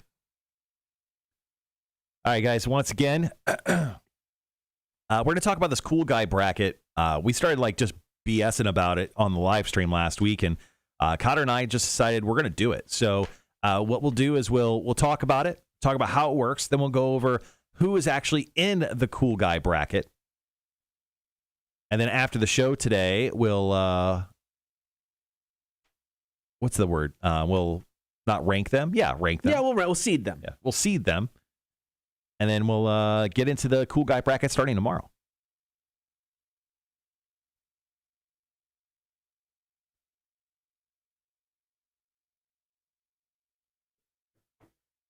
All right.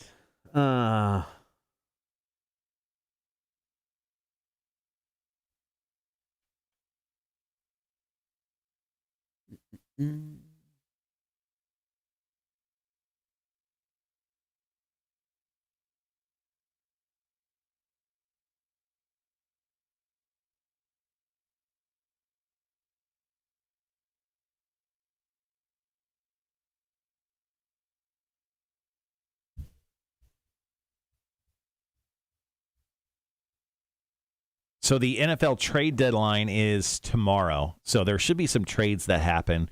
One of the people that's saying could be traded outside of Deshaun Watson, Yeah. possibly to the Panthers or Dolphins, is Odell Beckham Jr. Odell had his worst career game yesterday. He caught 1 catch for 6 yards. Wow. He had How many targets? 1. Oh, shoot. Yeah, he was thrown to 1 time. Now, the starting quarterback, I can't think of his name.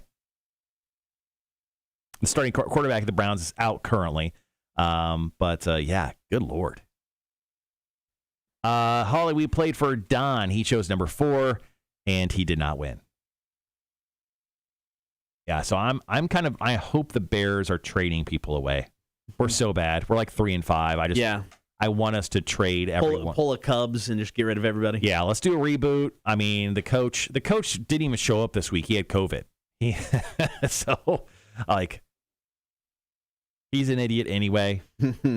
Let's go. Let's start this thing over. Greg says, since Cotter is flaking out on us, I just ran in Pooler yesterday. An easy 4.5 miles. Ooh. I will say Cotter was busy yesterday because he came to my house at around 12 o'clock. Yeah.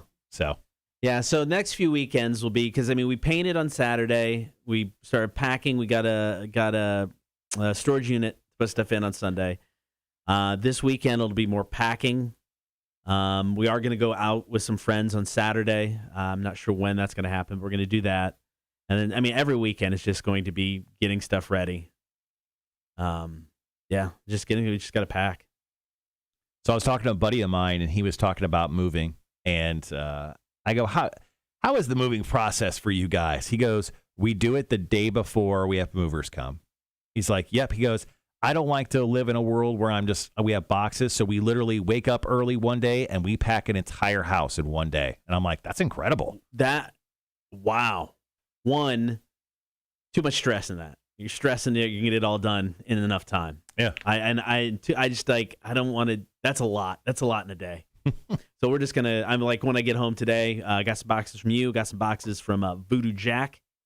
So going to start just packing up the upstairs with my kids' books, bedrooms, all of it. So it's like I every pieces of clothing that I know I'm not going to wear over the next few weeks, it's all in a suitcase ready to go. So yeah. I mean, and we're not taking our kitchen table, not taking any of our couches. We're going to take our bed. We're going to take my daughter's bed. My wife is going to keep our other bed set for her for when she's staying here. We're going to take one of the couches to wherever she ends up. Neither of those will come to Texas. She'll get rid of those before she moves. Mm-hmm. So it's like we were going through yesterday, throwing away things that have moved with us over the past 20 years. It's like we have not opened that up in 2 decades. It's gone. Have you tried to sell anything yet? Are you like creating a Facebook like garage sale thing? Yeah, so we're gonna do that for we're gonna try to sell one of the couches that way. So we bought the Bowflex workout equipment years ago. We were good for a while using it. Then typically, like everything else in life, when it comes to exercise equipment, you stop using it. Mm-hmm. So my wife and I was like, if we use it 5 times over the next 2 weeks, we're taking it with us. Neither of us touched it. So we'll probably try to sell that. Because, I mean, the downside is it's so big and bulky, it just takes up unnecessary space in a moving truck. So we'll try to sell that. So, yeah, we'll start trying to get rid of some stuff here in a bit. I got to talk to 2 guys in a truck moving. I think that's who we're going to try to go with. We'll see. Got to find out how much it is. Mm-hmm.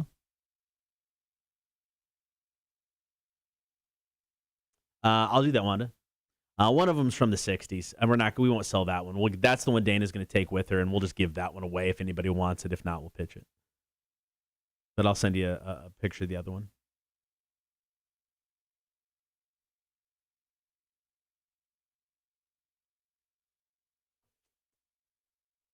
But the goal is just to have everything packed, and then ideally we can wait until after Thanksgiving, and then the movers come in, just throw everything in the truck, drive to Austin, already be there, meet them at a storage unit, and just be like, all goes there, guys, right there.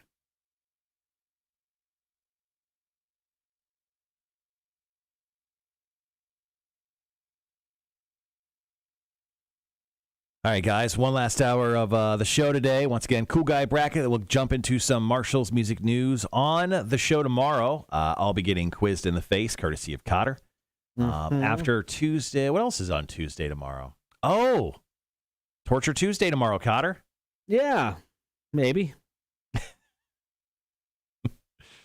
Torture Tuesday is tomorrow. It's like you almost forgot and I was avoiding it. No, I didn't forget. I was avoiding it. I'm not going to get tased. So just FYI. Okay. So if we want to wait, because we're going to do the day-long Torture Tuesday on the last Tuesday. Mm-hmm. So if we want to wait, and I can come up with something for next week, and then not do it tomorrow, and then we'd have a week in between that one and the last, that's fine. But I can't. I thought about it, and I just can't. I'm a big pussy. I get it. I understand it. I accept it. I've moved on. But I can't. I can't put myself through it.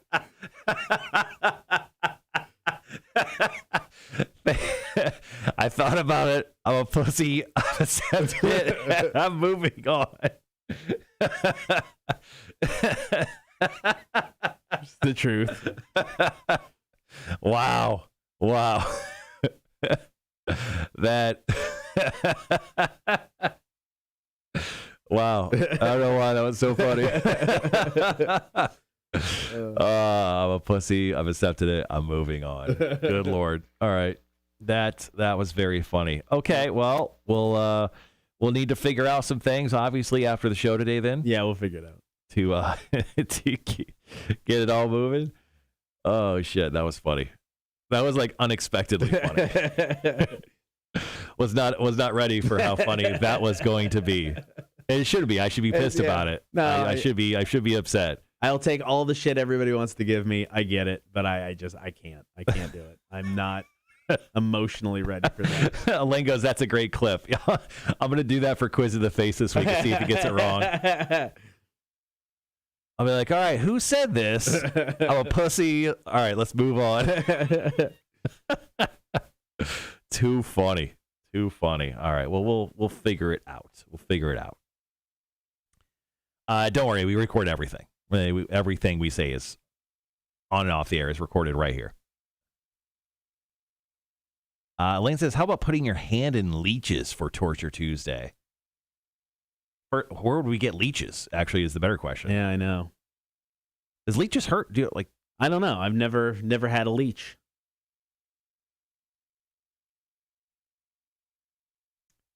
Does a leech bite hurt?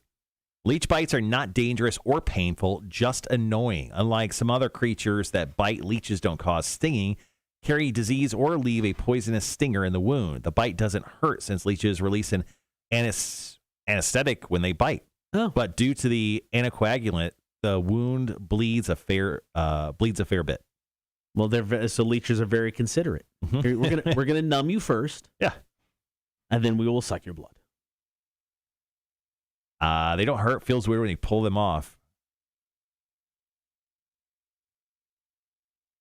Yeah, I don't know. That's a weird one. She goes, hospital? Question mark? What do you think? Leeches just have bottles of leech? Do they still do that? Maybe 100 years ago. I think there's an old SNL skit with Steve Martin that does that. Watch 5 minutes of Barney and Friends. Ugh. Is it that bad? I don't know. There are certain TV shows that we did not show our kids when they were younger. That was one of them. I have never watched Barney and Friends. Why did you choose not to show your kids Barney? It just seemed annoying. Okay. No, they do still use them. There you go. Learn the new stuff. What shows did you not show your children growing up that you thought were bad, and what were the reasoning for it? I am bad. I found Barney annoying. So Teletubbies I found annoying. So Okay. they never watched Teletubbies, never watched Barney.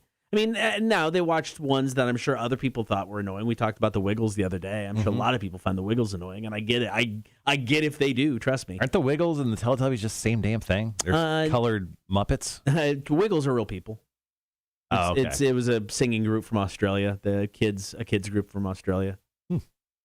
So they were real people. I mean, they had different things different things on the show. But they just didn't watch a lot of TV growing up though either. They're allowed like a half an hour a day when they were kids.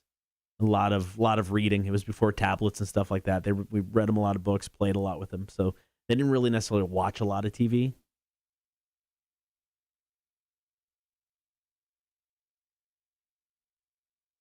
The Wiggles had the clap song. Was it like what to do if you got the clap?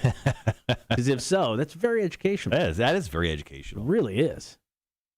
Did you see the story yesterday about the Tokyo train and the Joker? No. So a Japanese man dressed up as the Joker and started stabbing people on a train, and then he just set it on fire. So here's the story. Whoa! Japanese man dressed as the Joker went on a rampage with a knife while on board a train in Tokyo, and a video of passengers attempting to flee is absolutely terrifying. You check out the footage here in the story, blah, blah, blah. So this happened on Sunday. People were heading to the Shinjuku station, where folks were running for their lives after a guy who said to be 24-year-old just started randomly stabbing people while he wore the purple costume and smoked a cigarette. Jesus. Yeah. Okay.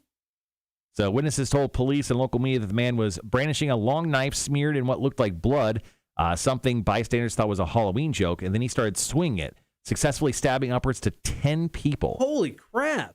Yeah. They say at least 17 people were hurt to varying degrees in the train.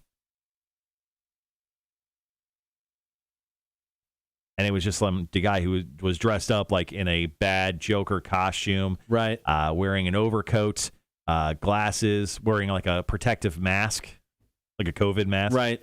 And yeah, he just started flipping out on people, then set the freaking like thing on fire. Jesus Christ. Elaine, a clip of it went viral. I've got the clap, and I'm giving it to you. That's awesome. It says, Google it, completely innocent unless you are an adult and aware of STDs. Oh, that is amazing. Thank you, Elaine. May have to check that out. That's funny. Yeah, the Wiggles, it's one of those groups. They just, anytime a member leaves, they just keep replacing them with new people.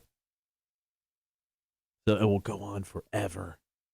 So that song that Elaine was just mentioning, yeah, it's called "I've Got the Clap." I'll drop it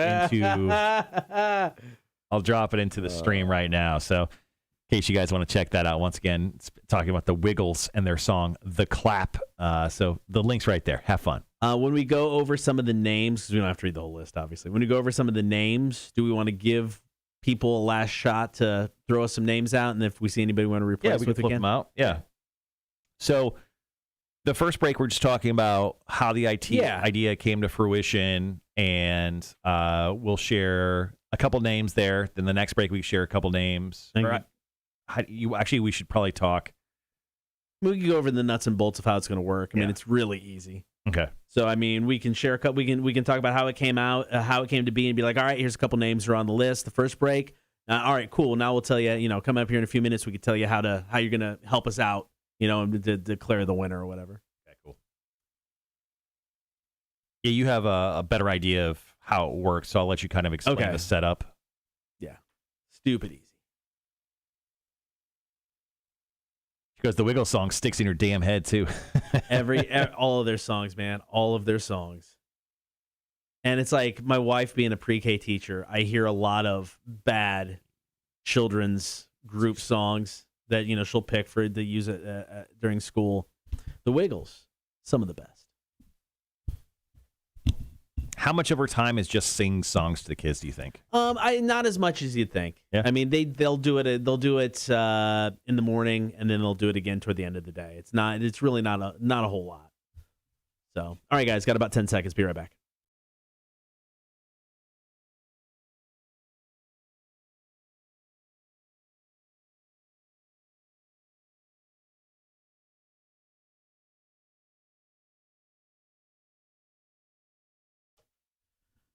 So last week on the show, it was during a break because we were talking to the Horde, another reason why you should stream the show every morning, Facebook, YouTube, and Twitch. And I don't know how it came to be, Marshall, but you were talking about just like cool guys in Hollywood. I think the story came up where Bill Murray was going to be in Ant-Man 3, which is coming out in like 2 years. And I'm like, man, he's just the coolest guy. Like, he just randomly shows up at weddings. Right. Everyone loves Bill Murray. Like, when he walks into a room, everything stops, and everyone just kind of gravitates towards the guy. So you guys, you along with the Horde, just started to come up with a list of cool guys and gals, famous people. I was like, hey, man, we should do a cool guy bracket and determine who is the coolest of all guys. So we decided instead of just having that idea live in the ether of thought, we're actually going to do it. Yeah. So we've got a list of people. And you guys, if you think of somebody who should be in the 32, it's a bracket of 32. So if you think of anybody that should make this cut and should be included, drop us a text, 800-394-1061, or comment on the chat. And I mean, I like what we've got list-wise so far. Always open for other suggestions. But I mean, some of the first ones that came to mind, Dave Grohl. I mean, he needs to be on this. 100%. Ryan Reynolds was another one that we dropped. Deadpool, baby. And there's a lot. I mean, like I said, we've got 32. So if you've got a suggestion for it, hit us up, 800-394-1061 with the text, or comment in on the chat. Coming up next, we've got the nuts and bolts of how this is going to work. And like everything we like to do, stupid easy, because we like to keep things easy for us. It'll be easy for you guys, because we'll definitely need your help in picking the winner of this massive cool guy bracket. So details how we're going to pull that off coming up after Rise Against. Here's Talking to Ourselves, Cotter and Marshall Show. Rock 106.1. All right, so Cotter will kind of explain how that works, and we'll go over a bunch of other people that are currently in the running. And then if you guys can think of anyone, let us know. But we'll definitely share a few of those people here in just a little bit.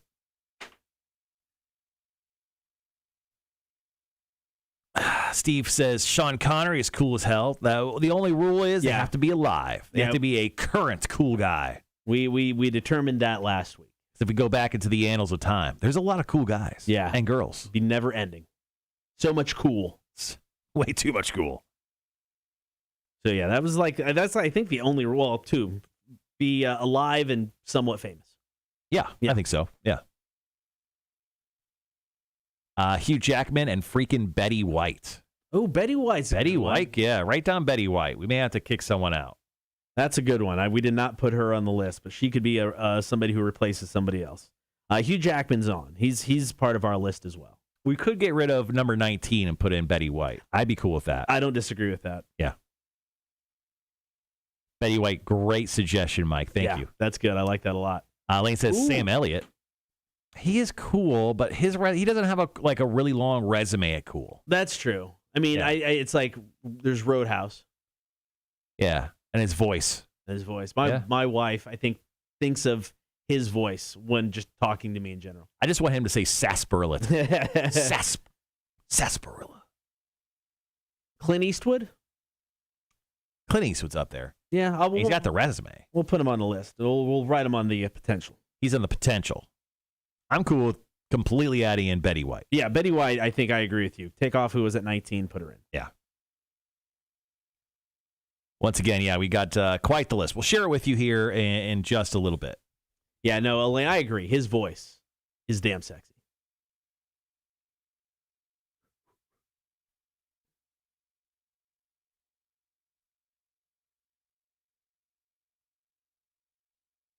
Yeah, that's not even close to how you spell that, but I'll try.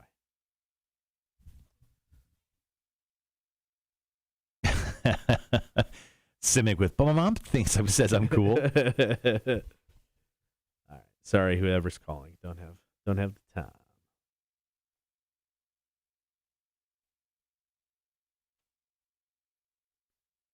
I just got my first email for the RBC Heritage, man. Jesus. A little early this year, don't you think? Well, they're coming back full force, so they want all the promotion they can get. Patrick Stewart, be interesting. The Fonz, Henry Winkler. All right, guys, be right back.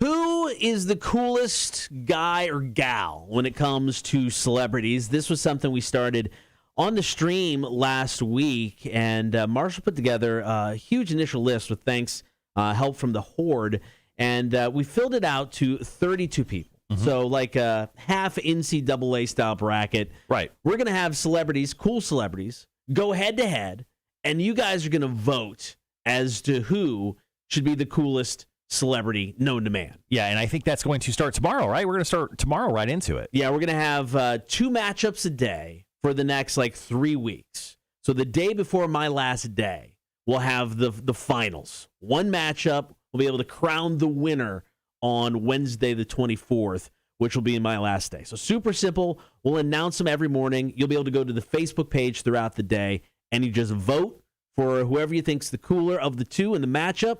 Most votes win. Perfect. And we have tons of people on this list, as you can imagine. We mentioned Bill Murray, Dave Grohl, Jennifer Lawrence is on there, Gal Gadot, yeah, that's Wonder Woman, Jack Black, Aubrey Plaza, Sam Jackson, Woody Harrelson, Who else? So many cool people. Will Ferrell, Nick Cage is on there. Dan DeVito. My personal favorite, Dolly Parton. It's like you heard so much about all these great things she has done throughout her life, and she has just done them quietly, and you're like, Dolly Parton, she's cool as hell. Keanu Reeves is on there. Yes. Hugh Jackman's on there. Who else? Woody Harrelson, did I mention him? Chris Pratt. There's tons of people on the cool guy list, but if you could think of a cool guy that we're missing before we jump into the start of the tournament, which is tomorrow, let us know on the stream right now. We're streaming live, Facebook, YouTube, and Twitch. Just search The Cotter and Marshall Show, and let us know who else should make this list. Now, later on today, Cotter and I will spend hours upon hours seeding out all of these people, and then we'll reveal the entire bracket tomorrow morning. Yeah, somebody shot us a good name on the chat. Betty White.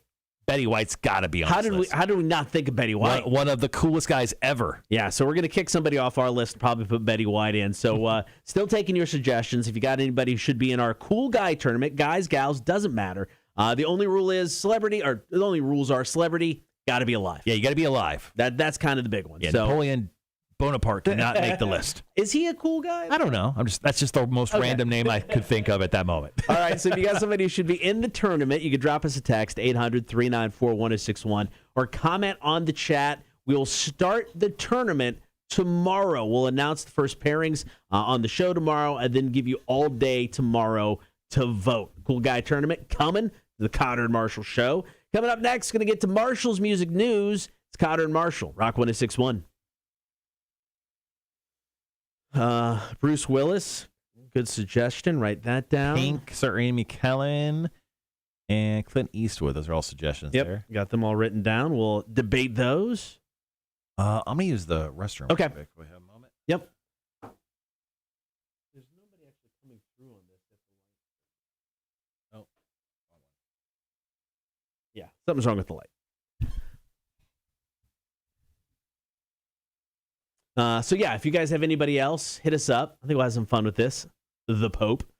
Do we have Johnny Depp? We did put Robert Downey Jr. on there. I think we debated Johnny Depp, and I don't know. I'll put him down. We'll see somebody we can talk to. Oh yeah, Lindsay, you told us that story a while back, I believe. That is a great call. Yeah. Jason Statham.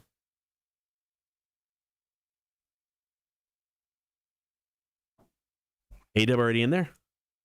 Guess who's in the bathroom, Cotter? A-Dub. I'm leaving the show as soon as it's over. I'm just going to go home and poop. Sean, we've got snow. It's snowing on my truck right now. Oh, my God. Feel for you, Sean. Feel for you. Jason Statham, Keanu Reeves, Dwayne Johnson, Anthony Hopkins. Anthony Hopkins could be a good one. Yeah. Hannibal Lecter. Oh, and good morning, Lindsay. God, it's snowing. Jesus Christ, move. You can fix this problem, Sean. I'm not going to lie, man. I can't live anywhere with snow anymore. I can't do it. I can't do it. No. The only because my wife, obviously, we discussed how her love of sweaters and how she's always cold. Yeah. So that was kind of the deal. We moved to the south, and it's like we can't go north again. Everything's got to be warmer. The only place we agreed that we would move to in snow, Illinois, would be break glass in case of emergency. That that's always there because of family and everything else. So that's in case of emergency, Illinois. Yeah. Colorado would be the only place we'd move that got snow. Because all the marijuana, you're a drug guy? That's true. Yeah. And she's got family there. Oh, okay. And it's just awesome. It's just an awesome place. Yeah, I need Texas to get in on this marijuana thing now. That'd be awesome. Be a whole lot cooler if you did. Well, if you thought Georgia was conservative, Texas is about as conservative as it gets. So you're definitely not getting weed there. I don't know. Now the city of Austin may allow decriminalize. And they may decriminalize something that the governor would eventually kibosh. But Jesus, you're never getting weed. I think it happens in Texas before it happens in Georgia. Probably. I don't know. It depends on who's the governor here. Yeah. Dr. Dre and Ice Cube. Sean says, I wanted to move to Tennessee, but my wife's entire family is here. Okay, I get it. Ugh. Yeah, I was Dana's family's very, very weird when it comes to just how close they are. Mhm. Like when we said we were moving to Lincoln, her mom was like, "But why? Your family's here." I mean, it was like a deal, So I'm surprised it stuck so well. I just kind of assumed we'd both end up back. Both of us come from decent sized families. Basically, all of them are in Illinois. Yeah. I really thought we would just end up back in Illinois eventually. But no, we got here and never really looked back. No, we're trying to convince some family members to move down here, man. No way. Andrew Roberts, John Marshall should be number one. He didn't abandon us yet. Oh man, yeah. I won't abandon you this year. Promise, guarantee. Trey says Matthew McConaughey. Lane says Sean. Keep up the white stuff. Yeah, keep that white stuff up there. Unless it's some other kind of white stuff. Frank the Big Hurt Thomas. Damn, Simic. Old school. Big Hurt. My wife and I were watching TV, and the Big Hurt was on like the World Series coverage. Yeah, and she goes, "Damn, the Big Hurt. Frank Thomas is looking old." I'm like, that dude looks the same from the early night. He does not look any older. Yeah, Frank Thomas looks like he just had a couple extra beers one night. Yeah, definitely. Hey, UPS guy, what's going on? No big deal. Rhett throwing out Guy Fieri. Actually had him on our list. Yeah, Guy's on there. Eminem, Snoop, LL Cool J, since we're saying Dr. Dre and Ice Cube. You're welcome. You're welcome, Trace. Hopefully I didn't screw it up there.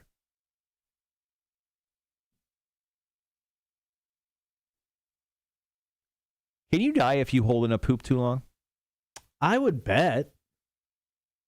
How long is too long? I bet you can hold it in for a while. But I bet after a while. Or does your body just say, like, you know what, F you, it's coming out, guy. Don't care. Gordon Ramsay could be on the list. He's pretty good. I love Gordon Ramsay. Sean says my mother-in-law is the worst with you're gonna steal my daughter, blah blah blah. Yeah, Dana's mom was shocked. Shocked. And it's funny because it's like her sister came down for Dana's 40th birthday. Dana's sister came down to visit her, and I picked her up at the airport because it was a surprise. We're driving back, and we were talking about something about being in Savannah, and so this is 6 years ago. Mm-hmm. And her sister's like, well, she wants to move back. I went, this is drastically shocking news to me. What do you mean she wants to move? Well, And I just kind of let it go. And I never said anything to my wife because I'm like, oh, am I? And I would drop hints. I'd be like, if you ever want to go back, we can. It's fine. Just like, if you want to, if this is a thing, let's go back. Last year, I finally was like, okay, remember when your sister came down to visit? She's like, yeah. I'm like, she said this. Dana starts laughing. I'm like, what's so funny? She's like, I don't know where she got that from. I don't want to go back. I'm like, okay, good. I'm just making sure. Yeah. Because now for 5 years, I'm sitting here guilty as hell thinking you didn't want to be here. So. But you held that comment in for 5 years? Geez, Well, I would have asked the wife like within a week. Well, like I said, I dropped hints. I was like, you ever want to go back? We'll go. We'll go. She's like, nope.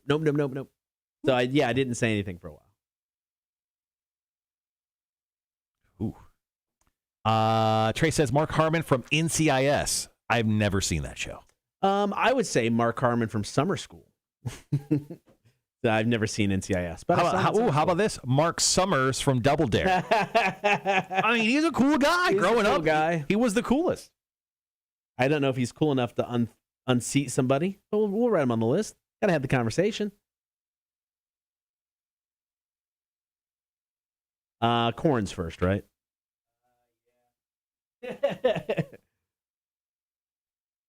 So our call light is just constantly going off now. It's just going.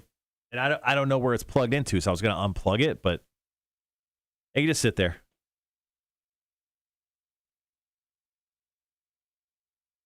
Annoying me. Double Dare was the best. I love Double Dare, man. Double Dare came back for a minute, I think. Yeah, it didn't last long. No.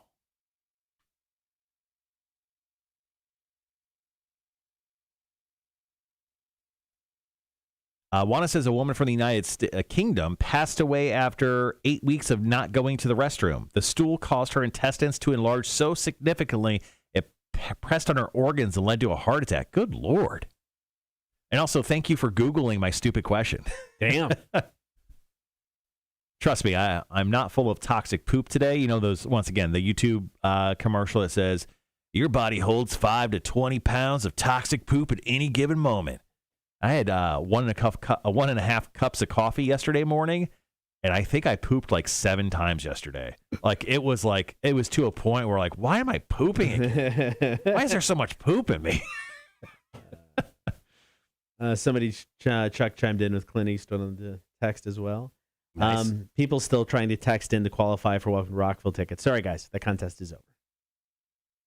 We're not still playing the keyword, are we? Nope. Oh, okay.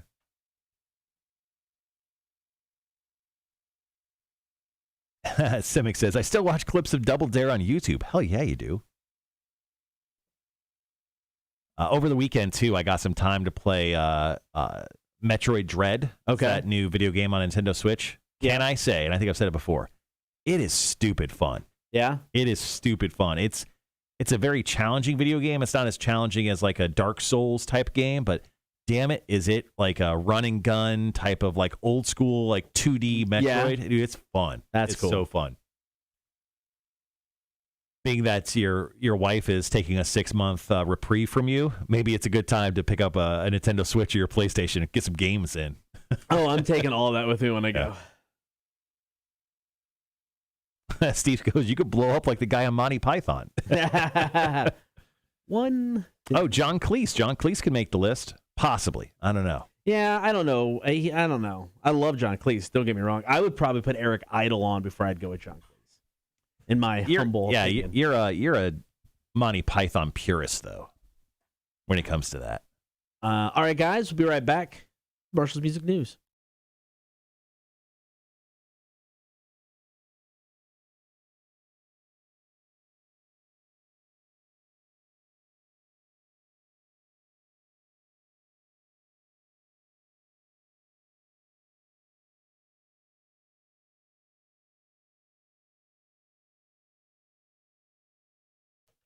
It's about that time getting into some Marshall's Music News. So, Jonathan Davis of Korn, he's been busy. He's going to be playing a villain in the new horror film, The Devil's Treehouse. He's been cast as a character called The Pet. The Pet. It sounds like the Gimp from Pulp Fiction. So he is a character who finds endless comedy in killing people. Now, production of this movie started in 2013 before getting stuck in various levels of development hell before it eventually completed just recently. So were they filming back in 2013? I don't know. Maybe. I'm not for sure. So here's what the director had to say about the film. He goes, after visiting a landmark tree rumored to be a gateway to hell, a group of friends hold a pitiful house party where, without explanation, they realize they mentally can't bring themselves to leave. Shortly after this revelation, torment and slaughter begins at the hands of a supernatural killer with a warped, sadistic sense of humor. Now, Petrino, who is the director of the film, who just kind of gave that explanation of the film, said, Jonathan Davis of Korn did an amazing job as our villain. He goes, I'm going to be honest, the film isn't for everyone, but if you like things like Clerks, Hatchet, The Devil's Rejects, It's Always Sunny in Philadelphia, or a film called Terrifier, it's probably for you. Now, official release date has not been announced quite yet, but it is in post-production. So there you go. Jonathan Davis of Korn going to be in a movie called The Devil's Tree. Man, how good of an actor will he be? I mean, he's got the look of a villain. I get that, but how good of an actor? If he just says nothing and laughs, he'll be fine. If he talks, it's going to be bad. All right, we've got a couple more stories to get to. Here's some Korn. It's Coming Undone. Cotter and Marshall Show. Rock 106.1. Sean, have a great one, bud. See you, Sean. Mike says, I meant to ask you guys already, did you already select all the winners for Welcome to Rockville? No, I'm doing that after the show today. That's the number one task. That and pooping. So, I mean, we'll see which one gets done first. Well, if A-Dub's in there for any amount of time, I'm not pooping here. I'm after the show, I'm going to go in there and clench my cheeks and then do my show prep for tomorrow. And then I'm bolting so I can, go take care of business. I get it. Priorities, people. Priorities. And yes, it is already that late in the morning. Crazy, right? 9:27 a.m. Flew by again. All right, up next, quick story on Super Joint Ritual, and then we'll wrap up the show today with Kiss. Well, Kiss news. It's not good. Yeah, I didn't read into it, but I saw the headline. I was like, whoa. Mm-hmm. Yeah, I think there's several on here that we might be able to throw in place. I don't know. Nice. I feel really good with our list. Liquid, good morning, sir. What up, man? He goes, late to the party again. Have a good day. A little in and out, huh? Lizzie says, I don't clock in until 8:30, but the first hour flew by. That's what happens when you're having fun. 100%. It's true. So tomorrow on the show, once again, we'll do Quiz in the Face, and we'll get to some other shenanigans, including the Cool Guy Tournament. Yep. We'll reveal the full brackets to you tomorrow morning. We'll also give away more Joe Bonamassa tickets during trivia as well. And his name's just fun to say, Joe Bonamassa. Yeah. So I made a tough decision over the weekend, Cotter. What was that?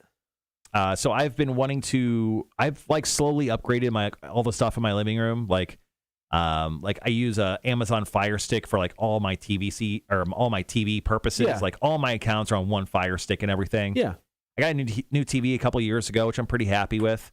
The one thing that I haven't upgraded yet is I haven't upgraded like on my sound bar. I've had the same sound bar for 7 years. So I've decided over the weekend that I am going to be that guy and buy a $900 soundbar.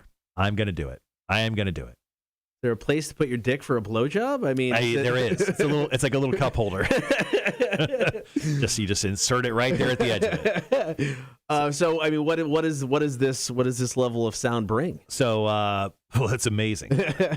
I'm going to go with the Sonos soundbar called the Arc. Sonos is good, man. Yep. And then I'm going to buy one set of like their wireless speakers, so I don't have to run wires in my house. All they need is a power source, and I'm just going to run. I'm going to get a couple side speakers as well. Okay. But those are just as expensive. I mean, it's crazy how much this stuff. It's like apparently one of those things where you can just like buy once and it lasts forever. Yeah, my uncle's got his house Sonos. I mean, upstairs, downstairs. Want to say there's one in the garage, and I mean it's all via the app. He does say the app can be a bitch sometimes. He just has music. He doesn't have a hook to his TV. He says the app can be a pain in the ass sometimes, but I mean the sound is amazing. I mean the sound quality is awesome. Yeah, so I'm gonna go all the way. I'm gonna wait till I'm gonna see if there's any Black Friday deals, and if there's not, I think I'm gonna upgrade early next year. Okay. I'm gonna see if they'll still give me the morning show, and if I still have a job, then because Cotter's leaving, no big deal. If I still have a job, then I'll buy one. If not, I will be hawking everything I can out of my house to survive. I'll eventually have to get a new TV. We've had our TV for 10 years now, 11 years now. We bought it when we first moved into the house we rented, and we were there for 10 years. Yeah. And we still have it. There is like one solid black, it's a thin line, but there's a black line that kind of goes down on the right-hand side. Mm-hmm. So eventually we're going to have to get another one. That would drive me crazy, man. I don't know how you do it. It's not as bad as you think. I mean, it's pretty thin. But I've told the story. We thought we were going to have to get one like 5-6 years ago, but I literally cooked the motherboard in the my oven, and it's worked ever since. But eventually I'm going to have to get a new one. Yeah, that would drive me absolutely insane if there was like one line, like going down the right or left. Sometimes they'll when those pixels go out, sometimes they'll just die or a line will die, but sometimes your TV will malfunction. It'll just go like purple or yellow, and that would drive me even crazier. That I agree. I couldn't sit through that. But it hasn't done that. But the thing is, my wife, if I'm not home, we'll watch TV together, and she'll watch some stuff. But I mean, she doesn't watch a lot of TV, so I'm probably gonna take in the TV with me, and she's not gonna have it. But then I don't need the TV because my aunt and uncle have. There's a TV in the bedroom, staying in. There's a TV downstairs, the TV upstairs. So it's just gonna sit there for 6 months. Yeah, so while I've been like slowly upgrading all my stuff in my living room, I've been shifting everything to the spare bedroom. Yeah. You stay at my house. My spare bedroom is awesome. I got a fully loaded Fire Stick with which is, jailbroke and cracked, and you can watch everything. You never have to leave the room. It's incredible. We got about 3 minutes. It's got a PlayStation 3 in there. Nice. Nice. In case you want to play some PlayStation 3 games. Yeah, that's one thing. I think this move to Austin will give me some quality gaming time because I mean, outside of going to work, some live music, I got none but time. You should definitely play The Ghost of Tsushima. Okay. I think you would like that one. All right, I'll look into it because, I'll have time. Be a murderous samurai. Yes. All right, guys, 2 more stories for Marshall's music news today. First one's about Super Joint Ritual, Phil Anselmo. That was his post-Pantera band. He's been in a bunch of bands. He's been in Down, Super Joint Ritual, and then his most recent band is Phil Anselmo and the Illegals.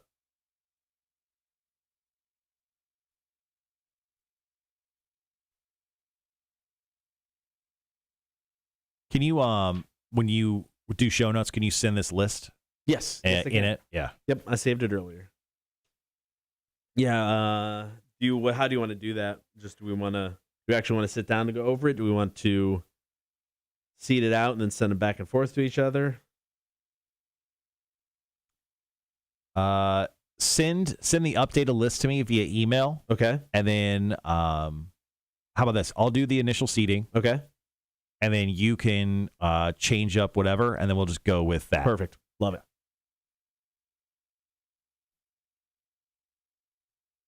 Lindsay says, literally doing nothing but playing Animal Crossing until the new update Friday. Nice.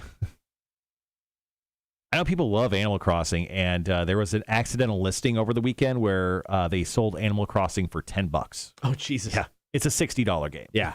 Oh, my kid loves it.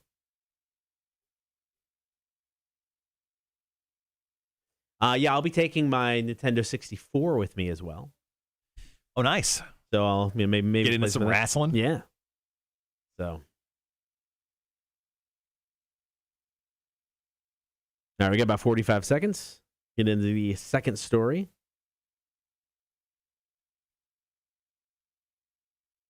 Is our third favorite salesperson here today? Mike is he here? I haven't seen him. He's not in today. I think the only people here are you, me, Stacy, and Aaron as of right now. Okay. Mac and Jake, I'm sure will show up I'll at hit some point. up Aaron because we're supposed to be starting next week some holiday stuff. Ooh. Got to see what's going on with that. All right, guys, be right back.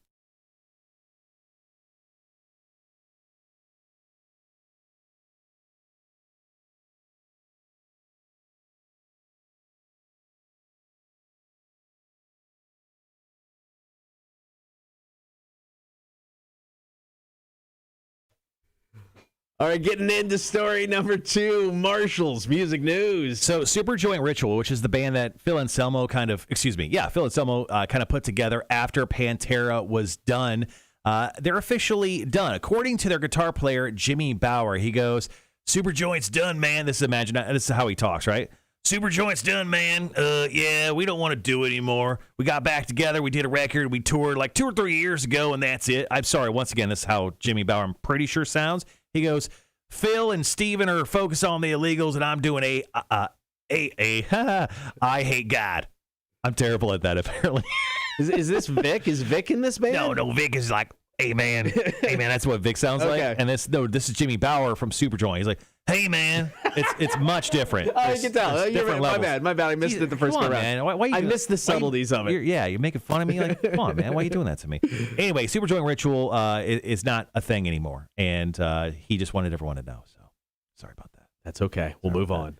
You hurt my feelings. You want to apologize? No, I'm good. All right, coming up next, we're going to talk Kiss. Rude, man. Final story of the day. It's Marshall's Music News. Let's end the show early. Rock 106.1. Hey, our boss is in here. Hey, Dub's in studio. Oh, hold on. Let me move the camera. Mike, bringing up N64, No Mercy. I got it. That'll be one I'm playing. So. Oh, yeah, we were playing that during the pandemic. Yep. Yeah. Oh. There we go. Yeah. There we go. No, he's on. You got it. Yeah, I shifted it. It's hard to get all of A-Dub in the camera frame. What's up, man? There's so much of him. So your wingspan is massive. Yeah. Talking to the mic so people can hear you. Can you hear me now? Yeah, we can hear you now. All right, good. What you up to? Nothing. I just stopped in to say hello.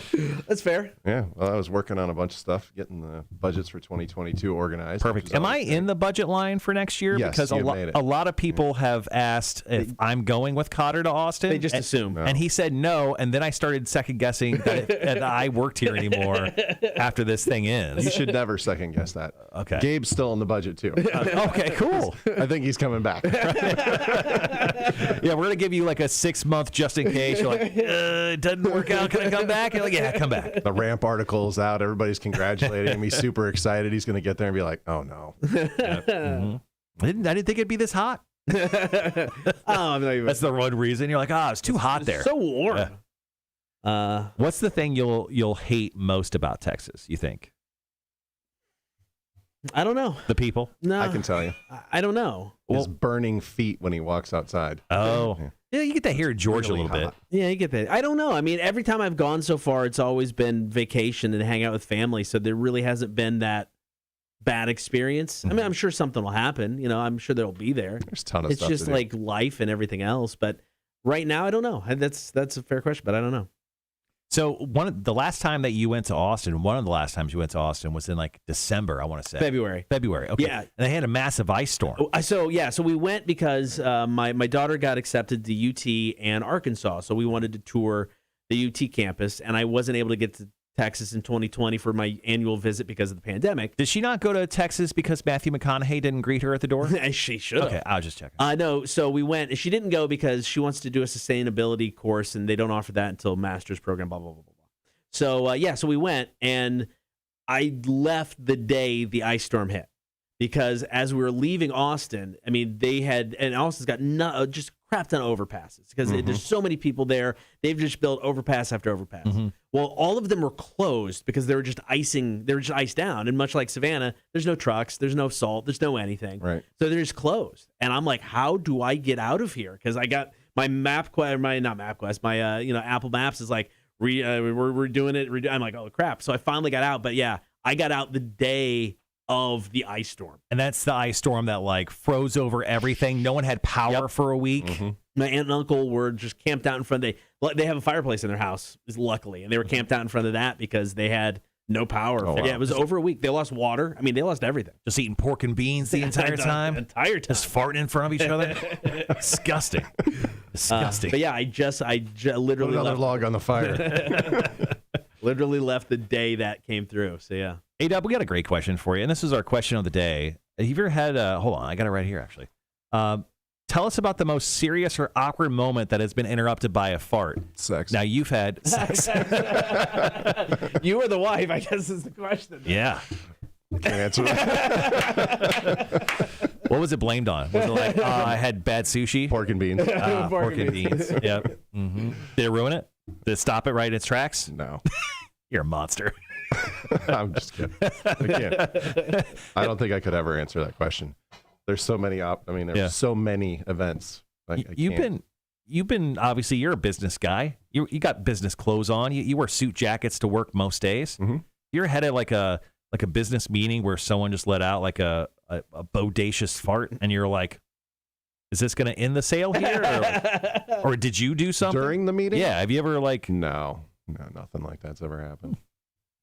I was telling Cotter, I go as a human being, as a guy, I always feel like I'm holding in a fart. Like essentially my entire life has been holding in a fart. Could you fart right now if I just said on demand fart? No. Cotter? No. I could absolutely. Really? Don't do it. Please don't do it. If you look at me in the eyes and you're like, I got a gun, and you had a gun to me, and like, fart or die, I'd fart immediately. I could fart so quick. I may even poop my pants, but that's a fart technically, right? I guess. Yeah. Please don't do it. Civic says, I once burped, farted, and had a hiccup all at the same time. That's not true. That's not true because I'm pretty sure if you do that, you die. Your right? heart just stops. I'm pretty sure that's true. That's my 5-year-old. My 5-year-old daughter's like, hey, Daddy, I've I burped and farted at the same time. Or sneezed and farted at the same Yeah. time. Those are always great announcements from your kids. Yeah, Cotter just talked about his story. He sneezed and ripped a huge fart, and then Same time. the girl next to him was a smoke show, and he's like, "Yeah, I kissed her too." Not afterwards, not at that moment, but like he got You succeeded after that? I see. I don't remember. So it was in junior high. I don't remember the timeline, but she was the first girl I kissed. But I don't remember the timeline of prior or after. Yeah, we've decided that it's after. Because that just makes the story better. Yeah, absolutely. I remember I must have been a sophomore, and a senior I was hanging out with a senior, and I remember her. We were out at my house, and she had crawled up the steps, and I was kind of nervous around her anyway.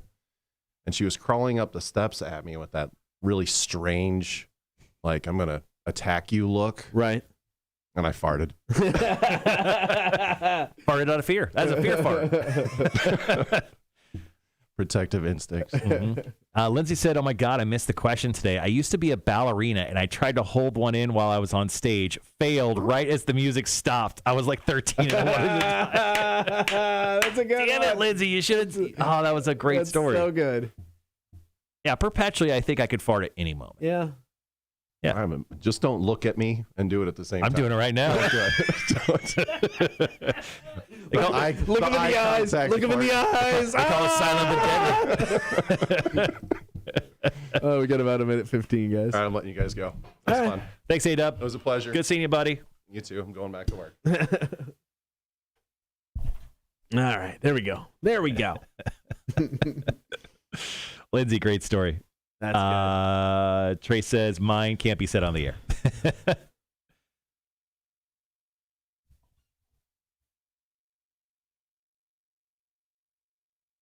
Marshall, us gingers do not belong in Texas. Yeah, I don't know, man. I lived a decade almost in Las Vegas, and I really thought I didn't belong there. So I could probably do Texas just fine. I bet you could, yeah. I mean, it's just as hot there as it is here. It's just not as humid. Mm-hmm. You know? Yeah, I spent almost a decade in Vegas. I could definitely do Texas. Not saying I'm going to. I'm not going anywhere yet.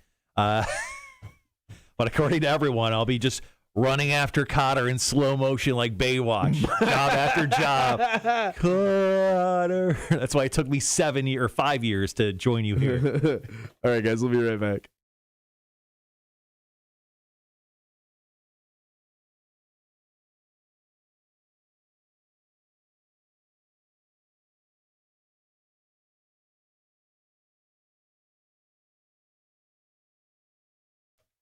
I got you one more time. Marshall's Music News. So Kiss's second Las Vegas residency has been canceled. What? Yes, unfortunately so. Now, tickets for the legendary Rockers' engagement at the Zappos Theater in Plano, Hollywood, which was scheduled to launch at the end of December, has officially been taken down, according to Caesars Entertainment and Ticketmaster. Now, fans are unable to purchase tickets and have been notified the shows are no longer taking place. But according to Las Vegas Review-Journal writer John Castellamedis, which I think is how you say his name, initially reported that soft ticket sales were the reason that it had been called off, which is hard to believe because Kiss has notoriously done well in Vegas and, well, everywhere for the most part. They just are always on the road for 20. I mean, you can always. I've seen Kiss. I mean, my favorite band of all time is Rush. I've seen Kiss more than any band because they're just always touring. That's pretty true. Now, they had 12 dates set, 2 in December, there's 7 more in January, then a couple more to wrap up their residency in February. But apparently, due to soft ticket sales, that's the reason they have called this off. Now, his article was updated to remove that mention after it initially came out. So I got a feeling someone got real mad at the Review Journal and made him delete that. But that sounds like that's the case right there. All right, coming up on the show tomorrow, Marshall is going to get quizzed in the face, and we'll kick off our Cool Guys tournament. We'll have our first 2 matchups tomorrow morning on the show. So as always, thank you for listening on air and on the stream. We appreciate it. We'll talk to you tomorrow morning at 6. Cotter and Marshall, Rock 106.1. Gaseous Clay. That is awesome, Charles. That is awesome. Oh, that's so funny.